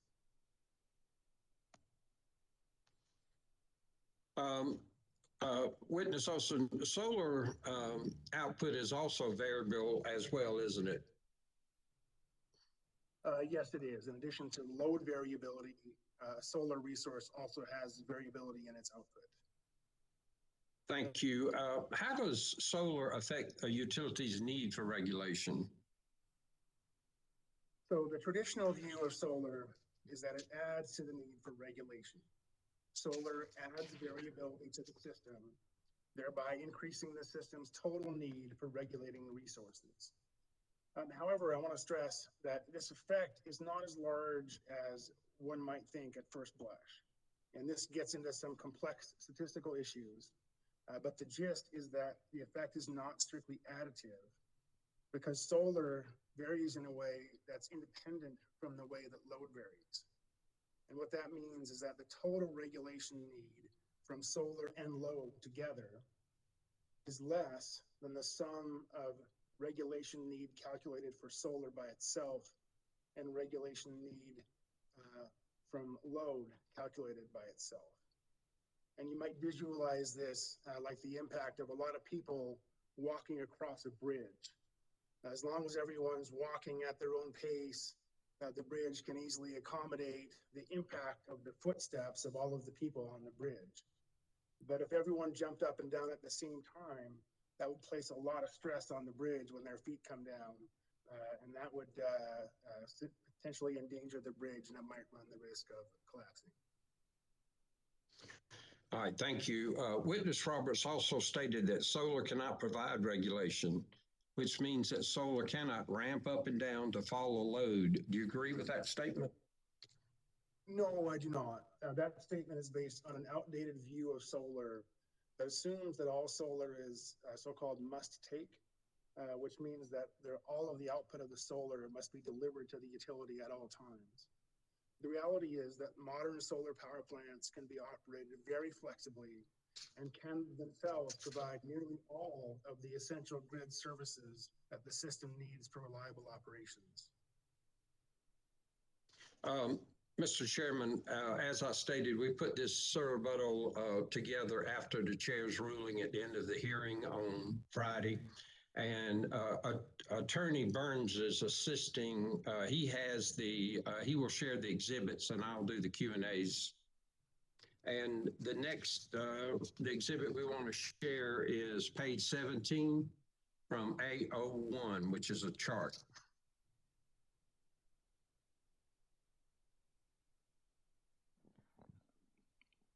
Attorney Burns, whenever you get to the page, just cite it. If you would enlarge the document for us, please.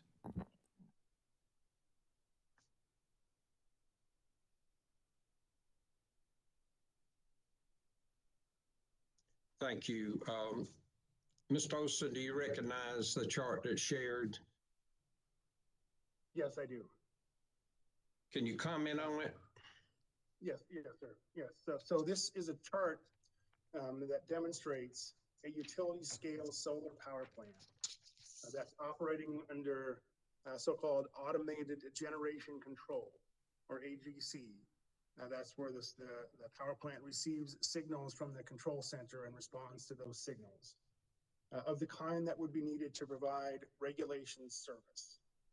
The chart is from a technical demonstration performed by the First Solar Company, by the National Renewable Energy Laboratory, and the California Independent System Operator with a solar power plant in California.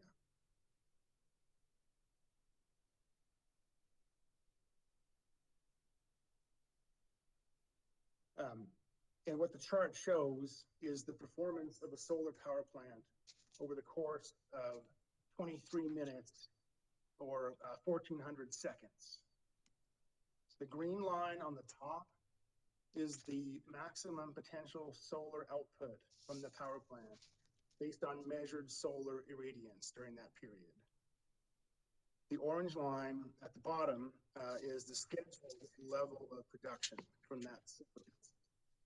So what that means is that between the two lines indicates that the solar power plant was operating with approximately 30 megawatts of headroom, meaning 30 megawatts of room between what it was actually producing and what it could have produced in order to provide grid services. So it was operating 30 megawatts below its maximum potential output. Excuse me, sir.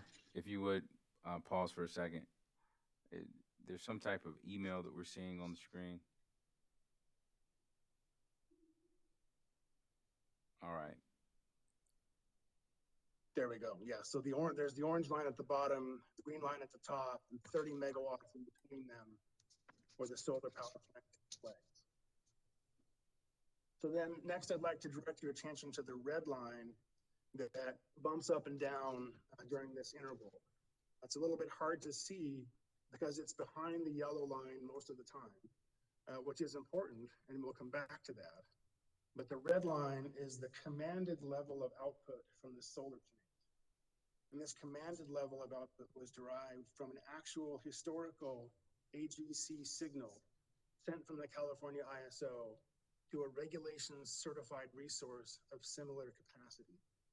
So in other words, the ISO was asking the solar power plant to perform in an identical manner to how a plant providing regulation actually performed during a real historical period, and then testing how closely the solar power plant could follow that dispatch signal. And the test was measured on a second-by-second basis.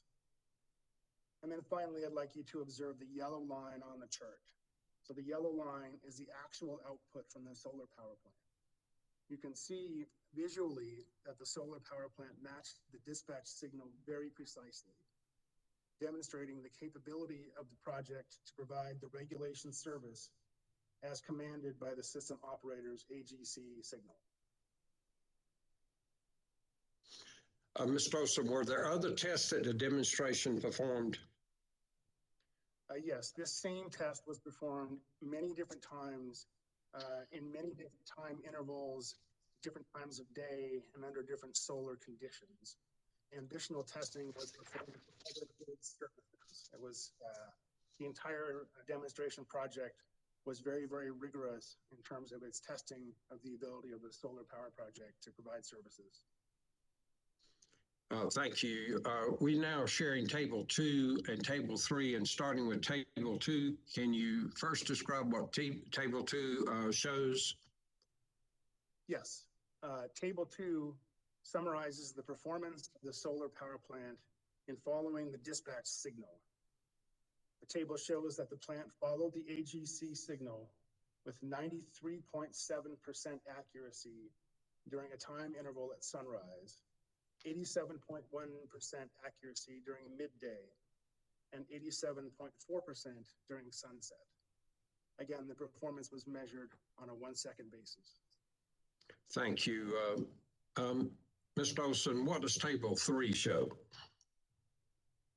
Table 3 shows what the California ISO determined to be typical performance from conventional resources in providing regulation up service in the CAISO market. It shows that performance accuracy from gas combined cycle plants, steam turbines, and pumped hydro turbines is in the 40 to 47% range. Gas combustion turbines are better, but still only approximately 63% accurate. Oh, thank you. So if I understand what you're saying, this study shows that not only can solar provide regulation, but it actually can do so with significantly greater accuracy than the conventional resource that Duke presumably relies on today to provide that service. Yes, that's correct. The power plant controller software that was used can control the plant's output very precisely. And it does this by instantaneously opening and closing circuits that connect individual solar panels to the inverter. And in doing so, it can control the output of the plant much more precisely than changing the output from very large spinning turbines from conventional resources. Can solar also provide other essential grid services besides regulation? Yes, the study demonstrated that the first solar power project could provide essential reliability services related to different forms of active and reactive power controls, including plant participation in AGC, as we saw. Also, primary frequency control, where the plant is not relying on a dispatch signal, but detects frequency directly from its connection to the grid. It can provide ramp rate control, and it can also provide voltage regulation, or VARs. So is it fair to say from this demonstration that solar can be a significant contributor to system reliability? Do you agree with that? Yes, absolutely. A modern solar power plant could be a significant asset to the grid in terms of contributing to the grid's reliability. Is it just solar that can be dispatched in this manner to provide essential grid services? No, wind can also be dispatched in much the same manner. And it's interesting, the CAISO, NREL, and Avangrid did a follow-up technical demonstration in the last year with the wind project that demonstrated very similar performance to the solar project. Thank you. And you also authored a follow-up study to the first solar CAISO NREL study, did you not, that explained the economics value of flexible solar power plant operation to an electric utility? Yes, I did. I led a project in which E3 worked with First Solar in 2018 to study how these flexible dispatch capabilities could be incorporated into operations at a vertically integrated utility in the Southeast, specifically the Tampa Electric Company. And as Attorney Burns is showing, that was the EEE study that he's showing the front page of? Yes, that's correct. All right, thank you. What did the study find?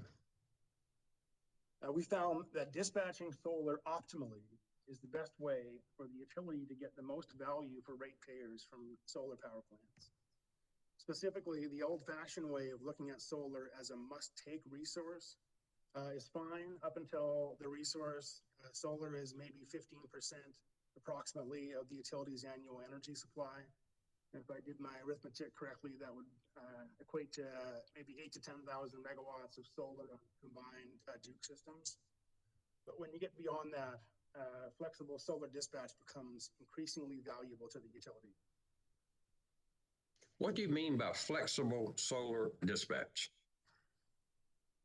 Well, that means placing the solar power plant under automated generation control, or AGC, just like other power plants, and incorporating solar's ability to provide essential grid services into the utility's dispatch software, using the solar in a way that saves the most fuel for the utility, even if that means reducing or controlling the solar output at certain times to reduce the forecast error and uncertainty of the solar signal and to provide upward dispatch services as we saw in the demonstration.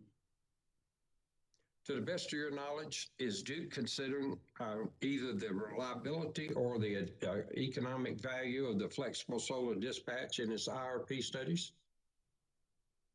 To the best of my knowledge, Duke is not considering solar as a flexible power plant that can contribute to both reliability and economic dispatch. I didn't see any of those elements in any of the Duke documents I reviewed. And I think we heard witness Roberts describe solar as largely a must-take resource that can be curtailed if necessary on an emergency basis, but that in his view cannot contribute to reliable operations and in fact adds to regulation needs. Is Duke's view common among electric utilities in your experience? It is common. Most utilities have not yet fully integrated the capabilities that modern solar power plants have into their system planning and dispatch decisions. I think that's understandable.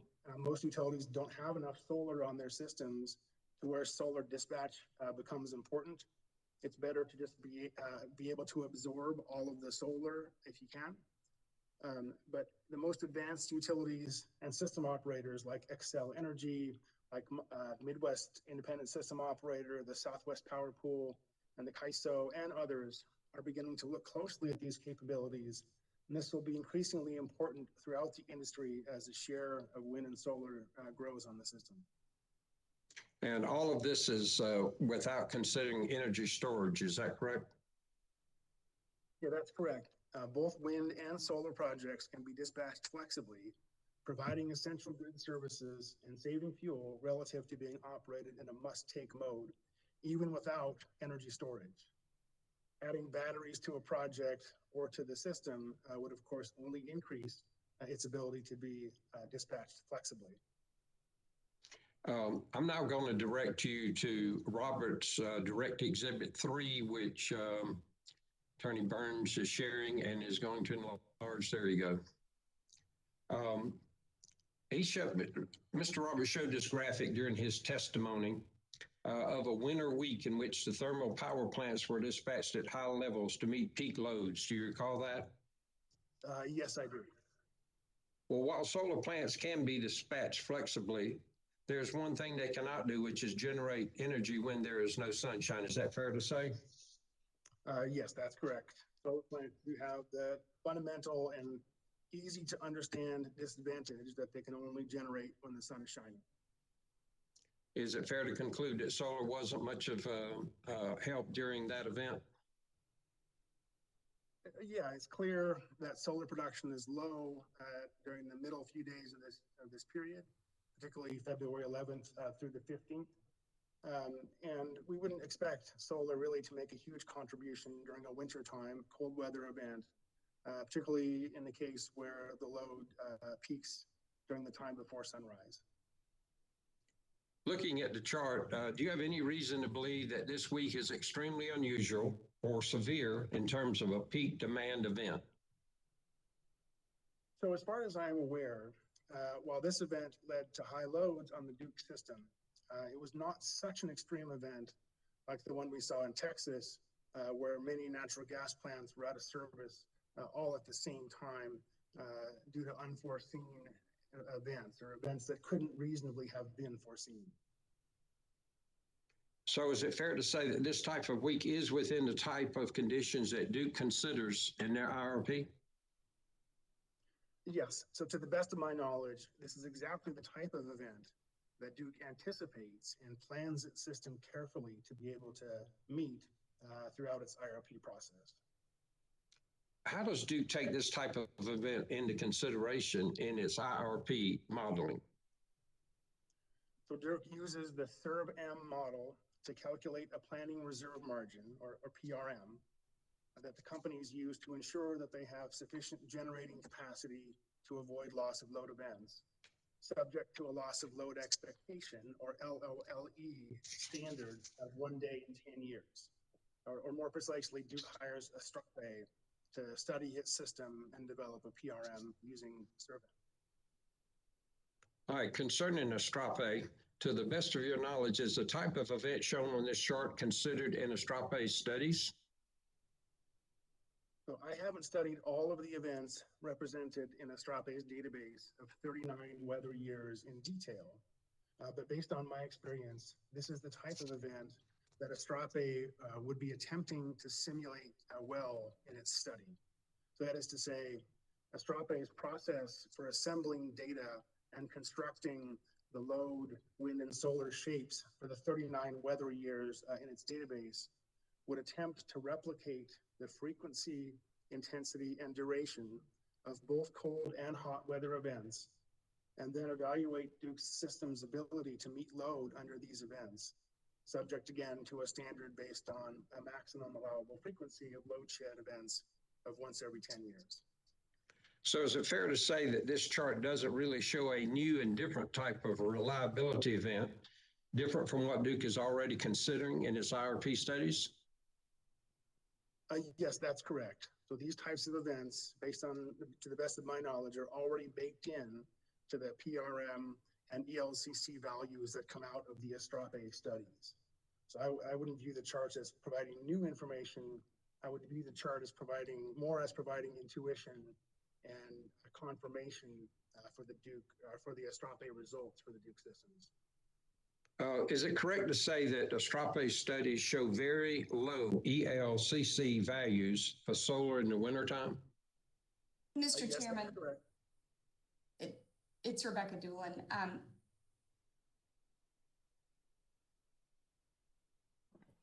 Yes, ma'am. Mr. Chairman, I've tried to be lenient of Mr. Witt's questions of Mr. Olson, given that they don't seem to have any relation to Mr. Roberts' supplemental testimony. That I understand that was the scope of your ruling. But at this point, we're into Astrape and witness Wintermantle's testimony, which is very far from Mr. Roberts' testimony and the type of testimony that I understand Mr. Olson is to be responding to through this additional allowed testimony. So I'd ask Mr. Witt and Mr. Olson to stick with Mr. Roberts' supplemental testimony related to the Synapse report and Ms. Rachel Wilson's testimony.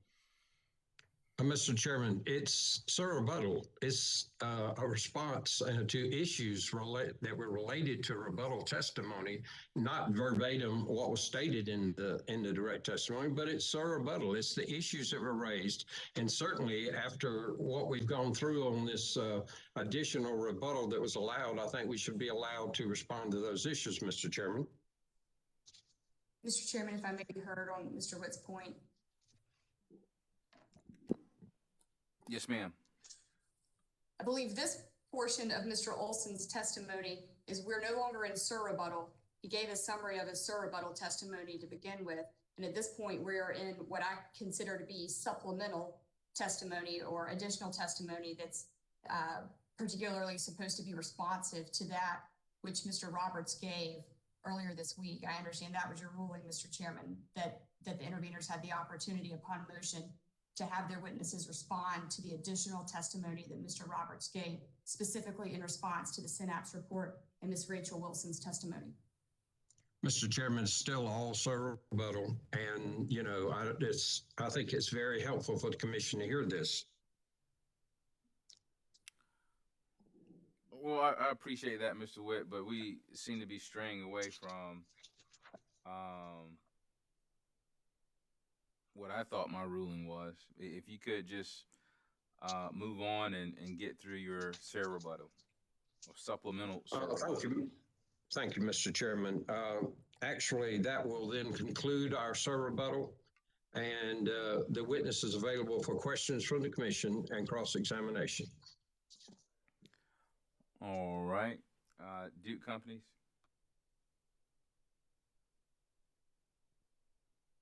Thank you, Mr. Chairman. Good afternoon, Mr. Olson. I don't believe we've met yet. I'm Rebecca Doolin, and I'm corporate counsel for Duke. How are you this afternoon? I'm doing well, thank you. It's nice to meet you. Nice to meet you as well. I just have a few questions for you. The first thing I'd like to do is just tidy something up, if you will, with me about your SARE rebuttal testimony. On page 12 of your SARE rebuttal testimony,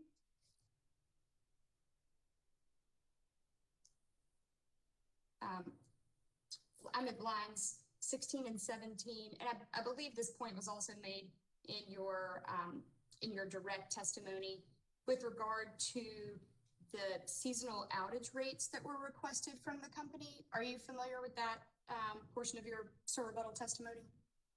Yes. And are you familiar with the confidential appendices that were a part of the Astrape resource adequacy study?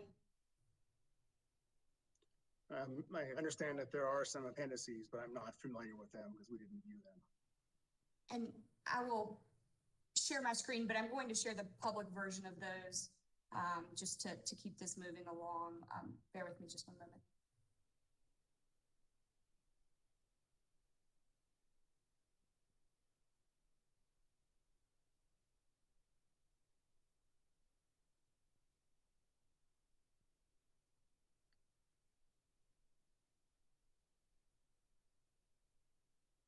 And Mr. Olson, would you agree that these pages, I'm showing page 4, I've just selected one. This is the Duke Energy Progress appendix, but that this information would show the annual and the seasonal outage rates for these units. Does that appear to be what is in the confidential, these pages of the confidential appendix?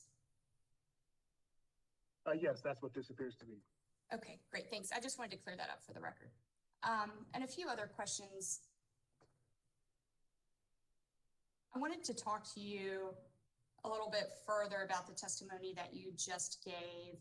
I think Mr. Witt pulled back up the chart that we've all seen a lot about that Mr. Roberts was testifying to. I'll share that one more time.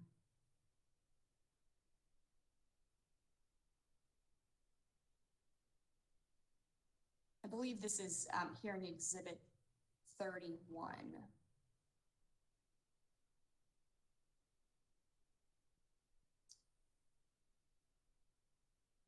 Let me get to the right. There we go. And so I'm thinking about Mr. Roberts' testimony that he gave responsive to the Synapse report, because I guess I was anticipating that's what your testimony was going to be about, or your supplemental SARE rebuttal testimony was going to be about. We've talked a lot this week about this brown line that is the line that represents the coal fleet on this cold period of time in February.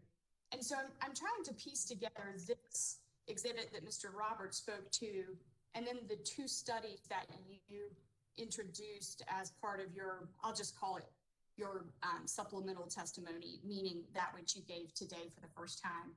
And I was trying to understand what the relationship is between the concept of solar providing regulation services and what I understood Mr. Roberts' testimony to be about, which is when we have a day like this that's represented in this figure that I'm showing, then what are we doing if we don't have as much of the brown line or any of the brown line that represents coal?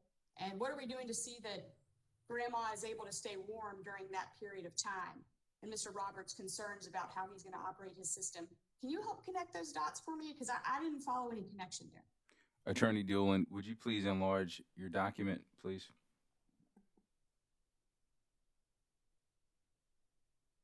Is that better, Mr. Chairman? Yes, ma'am. Thank you.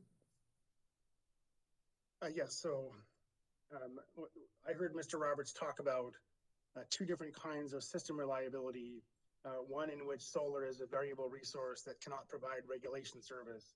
And then he discussed this chart at length, which relates to resource adequacy. So just to clarify for the commission, we tend to think of reliability in two different dimensions when doing system planning studies. So one of them would be an operational reliability dimension. So in every hour of every day of the year, no matter whether it's hot, cold, or mild, the system needs enough capability, enough resources with capability of providing the essential grid services that are required for reliable operations. And so the first part of my testimony was related to that aspect of reliability and introducing what I thought would be useful information for the commission of the ability of solar to contribute to operational reliability, again, every hour of the year. The second dimension of reliability is resource adequacy. And that's where we consider not how the resources perform on a second-to-second or minute-to-minute basis, but how they perform during various different load conditions across many, many years. The Estrape studies calculate a planning reserve margin, as I said, using the 39 different weather years in their sample. They simulate the availability of Duke's resources during all of those hours, and they do many, many thousands of iterations to calculate how many times all of the resources would be insufficient to serve all of the demanded energy during a given time period. And so this, with regard to resource adequacy, it's just a different type of analysis and a different modeling technique that's being used. So this chart here is, I think, as I said, intended to be a source of providing some intuition to the commission and for the record as to what these types of events look like from a system operations perspective over multiple days. So you see there's high loads on the system and you look at the ways that the different resources perform. And you can see, just for example, with regard to solar, that during this wintertime event, solar is producing at 2,500 megawatts on the first day and the last day, but at lower amounts during the middle of the time period. And solar's performance during all of these events is summarized in the Estrape studies in the ELCC values that it calculates. And so I am far from an expert in this area, so bear with me with my line of questioning. But what I understand is that the two studies that you introduced today, that those have to do with what I think of as intra-hour volatility, or the hour-to-hour volatility that's experienced on the system, and what's needed to balance the system as it sees that volatility in solar. And that is a different issue than the issue that's raised in this graph here, which has to do with truly how are we going to serve customers in a time period that's cold and likely cloudy for days on end. Do you see those two? Am I describing that in a fair way, do you think? Yeah, I think that's pretty good, actually. As I said, the solar resource helps contribute to operational reliability, which is hour to hour, and it's minute to minute, and it's second to second, and it's actually cycle to cycle if you get down deep into the engineering. So the way to understand those studies would be that given the amount of solar energy that's available to the power plants, which you see summarized here on these days in the yellow line, the solar would be able to flex up and down from that yellow line, what you see here. So it would be able to vary its output from what you see here to be potentially lower. And once it was lower, to then go higher again to meet instantaneous ramping needs on the system. But again, it can't provide energy when the sun's not shining. And there are certainly some days on this chart where there's very little solar radiance. Thank you for helping me walk through that. Just a few more questions about the. Mr. Chairman, I hate to interrupt, but could I get a cite again to that chart y'all were just discussing? I didn't get it down the first time, and I just want to be able to look back. Sure, Vice Chair Belzer, I have it as hearing exhibit 31. Thank you. Sure. So Mr. Olson, you mentioned weather, and that's something I wanted to ask you about with regard to the studies that you introduced today. And as I described earlier, what I understand is that we're talking about potential benefits that solar paired with storage can have to reduce these, operational constraints. That's my basic way of thinking about it, this hour to hour, minute to minute volatility. And I glanced through the study really quickly. And again, as a layperson, you're going to have to bear with me. But what I understand from this study is that this took place in California, maybe near Nevada. Is that right? Yes. And would you characterize the weather differently in that area than what we typically see in the Carolinas? Yeah, certainly solar power projects in the West during most days of the year tend to have solar output that's more predictable. It's at a higher level, so it's a higher capacity factor than what you'd see in the Southeast. But, you know, I would just note that the demonstration did have some time periods that were cloudy, and it simulated the ability, or tested actually, the ability of the solar project to continue to provide the regulation service even on those cloudy days.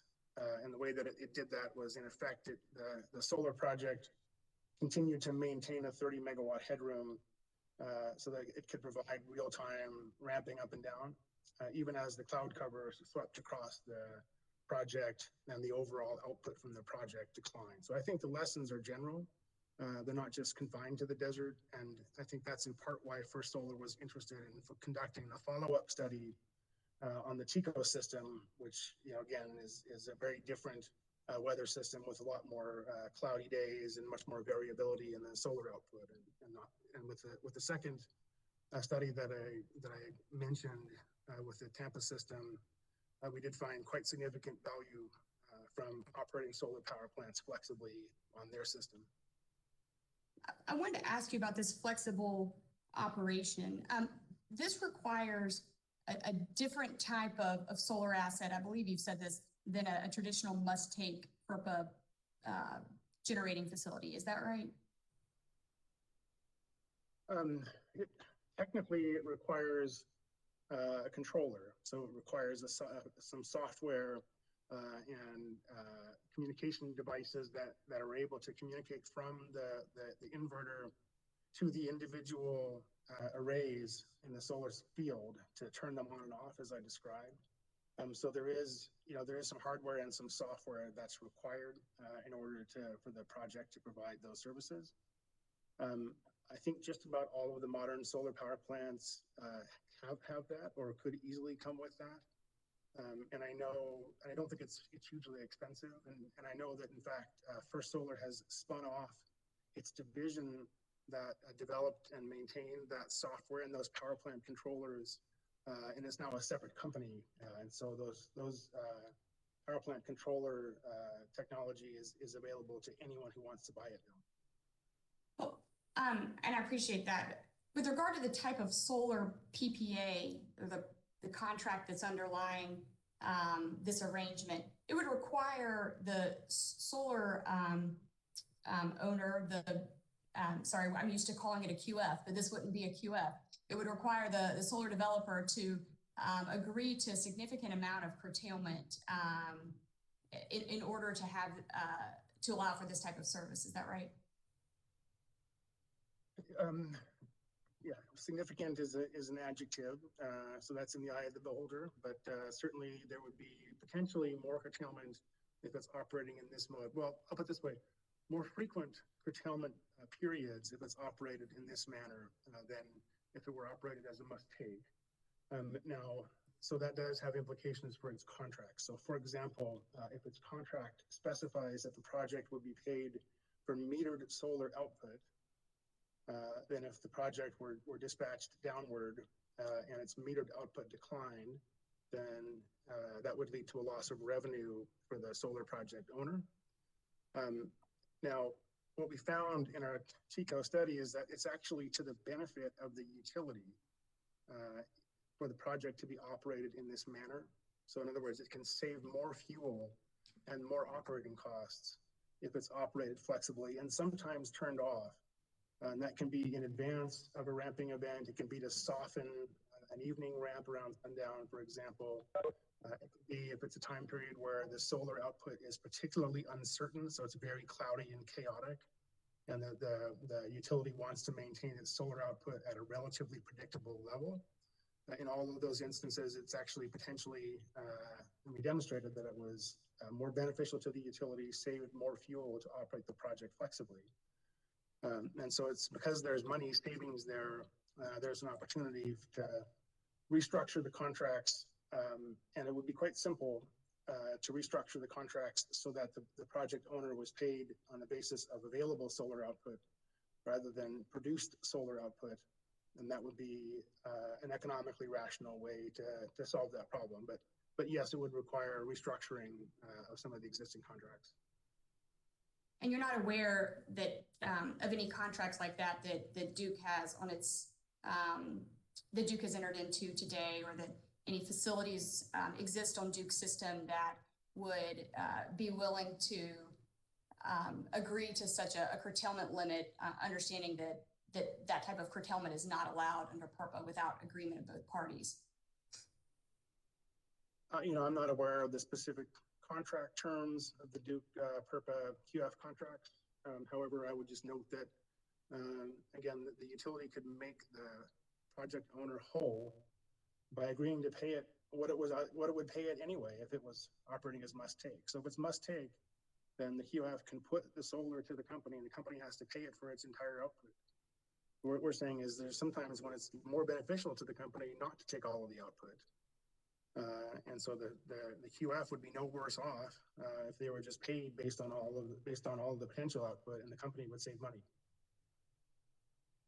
Thank you, Mr. Olson. I'll be curious to see what my fellow solar developer colleagues think of this type of arrangement. We often have a real conversation around even a small amount of curtailment in proceedings such as the CPRE, the competitive procurement of renewable energy proceeding, and things like that. So this is certainly a different way of going about it. So I appreciate your conversation with me today. Bear with me one moment, and I think that's all I have for you. Thank you, Mr. Olson. Thank you. Do the clean energy interveners have any questions for this witness? Mr. Chairman, this is Kate Mixon. We don't have any questions for CCL at all. All right. Office of Regulatory Staff. Thank you, Mr. Chairman. This is Andrew Bateman with ORS. No questions for this witness. Thank you. Commissioner questions.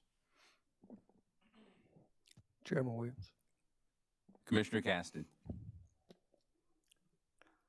Good afternoon, Mr. Olson. Good afternoon, Commissioner.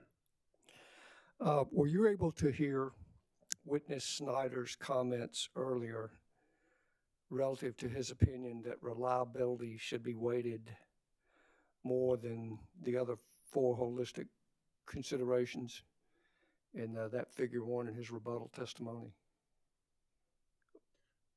Yeah, I'm sorry, Commissioner. I was available for a portion of Witness Snyder's rebuttal testimony, but I didn't hear all of it, and I don't think I heard that portion of it. Well, in his figure one, and looking at the, I guess, four holistic considerations as part of the evaluation process, they list system reliability, consumer affordability, environmental considerations, long-term risk factors, and I think I asked a question similar, and he responded something to the effect that reliability was, he didn't say paramount, but it should be weighted more. more or less. Do you agree with that? Well, I certainly would agree that reliability is very, very important. And I've been on record in a number of places stating that. And in fact, I work with a number of clients that where that's important to them, and it's important for them to tell the story about how to ensure that the systems are reliable, even as the weather changes and even as the resources that we have on the system change. So I would certainly agree that that's an incredibly important aspect of resource planning. As to whether it's more important than all of the others, I think that's more a matter for the commission to determine as a matter of public policy. I've worked with some utilities that want to place that one as first and foremost. And I've worked with others where they say, no, really, it's a balance between reliability and affordability and sustainability. And just for example, it's impossible to have a system that's perfectly reliable, no matter how much you spend. And you could certainly throw a lot of money at trying to have a perfectly reliable system, but you never would get all the way there. And so how much money that you want to spend on reliability, I think, is a policy judgment that is the place of the commission to make. Okay, thank you. The chart, I think, let's see, what was that exhibit number?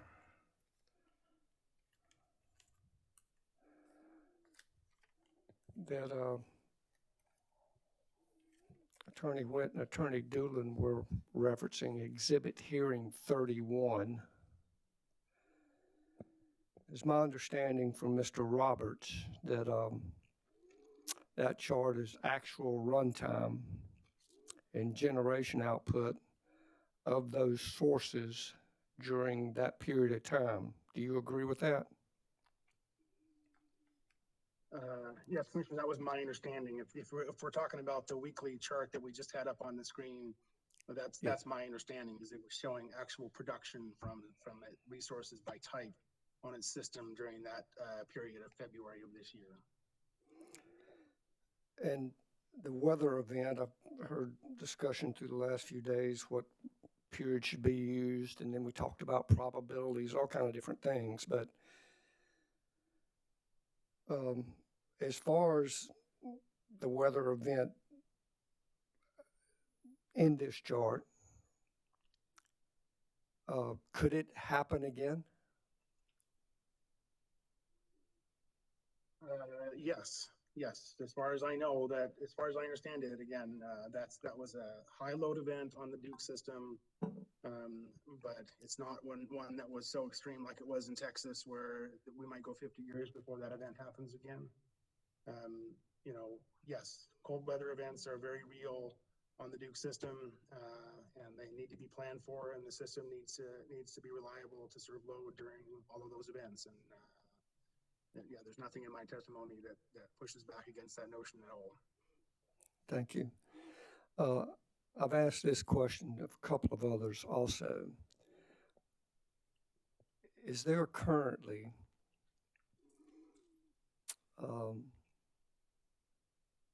I guess existing technology for solar, wind, and or storage that could provide the dispatchable energy relative to exhibit hearing 31 that could meet, I guess, that output and time period for, say, if I'm looking at it right, I guess 12 hours on, up to 12 hours on maybe the gas, and looks like up to 6 days on the coal plant. Yeah, so that's the question. That's not just an excellent question. It's the most important question around the reliability on the Duke system. So I guess what I would want to talk about in response to that question is the need for a portfolio of resources to maintain reliability. And not just during that 1 week that we saw, but during other periods that might have high loads, where you might have higher loads on your neighbor's systems, or you might not. So you might be able to buy some power from your neighbors, and there might be high load events during the summertime. as well. And in fact, the Estrape study does find some loss of load during the summer. So I think it's important for the companies to ensure that their portfolio is reliable during all different types of potential loss of load events.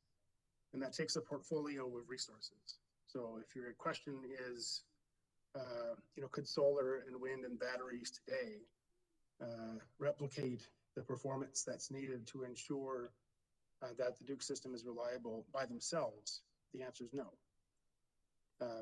In time, perhaps with hydrogen, there may be longer duration batteries that become available. There's lots of exciting technologies that are out there. In the future, we may get to a point where that's the case, but we certainly aren't there today. And so today the system needs other resources to ensure that it can maintain reliability. Now, having said that, I think it's also important to understand the performance of solar and potentially wind and batteries in a portfolio that also has those other resources. And so, for example, it's not the case that all of the resources on the Duke system are running flat out every day, every hour for 4 or 5 days in a row during that event. So if we were able to pull that chart back up, you'd see that there were significant periods where the natural gas plants were cycling down because not all of their output was needed. So what that means is that if you had a resource like energy storage, for example, it could actually charge from those natural gas plants during the time periods when they were running, when they weren't running. They could run during those periods, use that energy to charge batteries, and the batteries could provide a portion of the capacity that's needed on the Duke system. So they could be a significant contributor to reliability, even on these wintertime days, even if they only have 4 hours of duration, and even if they don't have solar to charge from. And that's what the Estrape studies, in fact, found, is that 4-hour battery storage, even with this economic arbitrage mode that they were running them in, still had 90% reliability as compared to their nameplate with all these wintertime events. So storage can be a significant contributor, even if solar can't, on these wintertime events. And then, just begging your permission, Commissioner, I want to tie this back to a key point from my testimony, just briefly, which is that if Duke had a lot of storage on their system that they were using as a contributor to reliability during these wintertime events, the presence of that storage on the system would make solar much more valuable all throughout the year, because then solar could be used to charge the batteries, and that would help to flatten the load on the system. So it's the presence of these different resources that complement each other that I think is important for utilities to capture appropriately in the future, in which Duke's modeling to date hasn't captured.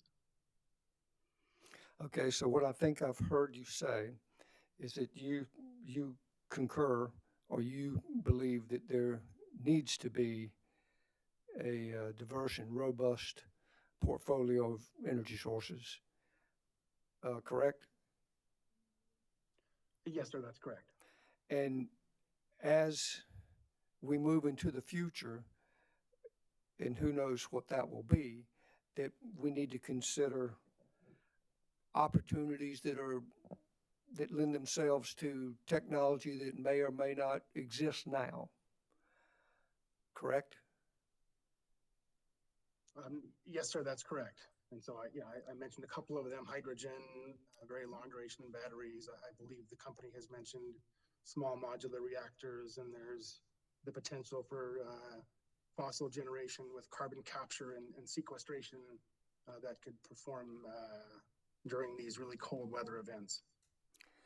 And you agreed, if I understood you correctly, that at present, the existing storage, solar, wind, could not fill that gap totally as the coal or gas did for that period of time and that level. Is that correct? Yes, sir. By themselves, they're not ready to fill that entire gap. But again, just to emphasize that together with a portfolio of dispatchable resources, they can still make a significant contribution even today. And then I think we certainly would hope and anticipate that as technology improves, particularly storage technology in the future, that we could look to them to provide an increasingly larger share of the needed energy. When as I hear you and actually the other witnesses, I'm not real sure if you kind of boil it all down, funnel it down, put it in a pot, put a lid on it and cooked it, that we're really, everyone's kind of not talking about the same thing, maybe different ideas or trying to make this point or that point, but I think I appreciate your candor, I appreciate your answers, and very helpful. Thank you, sir. Well, thank you, Commissioner. Commissioner, questions for this witness? Redirect.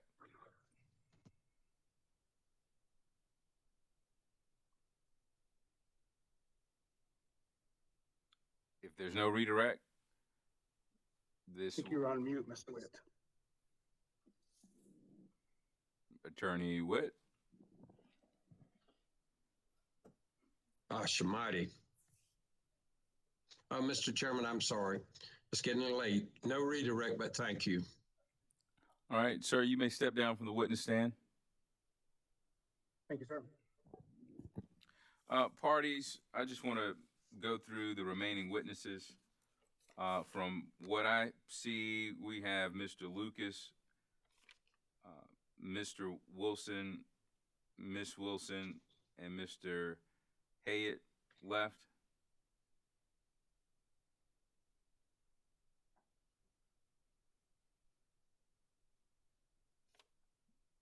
Is that correct? Mr. Chairman, this is Kate Mixon for CCL et al. That is correct for our remaining witnesses. All right. Duke Companies, how long is your prepared cross-examination for Mr. Lucas? Mr. Chairman, this is Brett Brightsport on behalf of the Duke Companies. We're able to cut it down some today, so I'd ballpark an hour or so, depending on whether he gives answers that are like Mr. Schneider's or answers like that of Mr. Olson's. All right. What about Mr. and Mrs. Wilson? I would anticipate about an hour for Miss Wilson and max 15 minutes could be less for Mr. Wilson. All right. Is there extensive cross-examination for Mr. Hayet? Not from the Duke, Mr. Chairman. Clean Mr. energy Chairman, interveners? Mr. Chairman, this is Ben Soden. I would think I would have at most 10 minutes for Mr. Hayet, so not very much. All right. Well, folks, it looks like we made significant progress today, and I'm not one to prolong the hour unnecessarily. Based on what I'm hearing, I believe we should be able to finish by Wednesday at a reasonable time. Does anyone disagree with that? Good point. No, Thank Mr. you, Chairman. Vice Chair Belzer. I'm sorry, go ahead. I was just saying, no, Mr. Chairman, I thought you might be wanting an answer to your question, so. Yes, I sir. don't disagree. Do the parties want to give closing arguments? I think this is John Burns for CC, but I think we'd like to reserve the right to make a short one, much the way we made a short opening. But I could understand if the court, if the chair wished to avoid that and get out of there on Wednesday, I could understand it. But we'd like to reserve the right for a short closing. All right. Well, we're in recess until tomorrow morning, 9 a.m.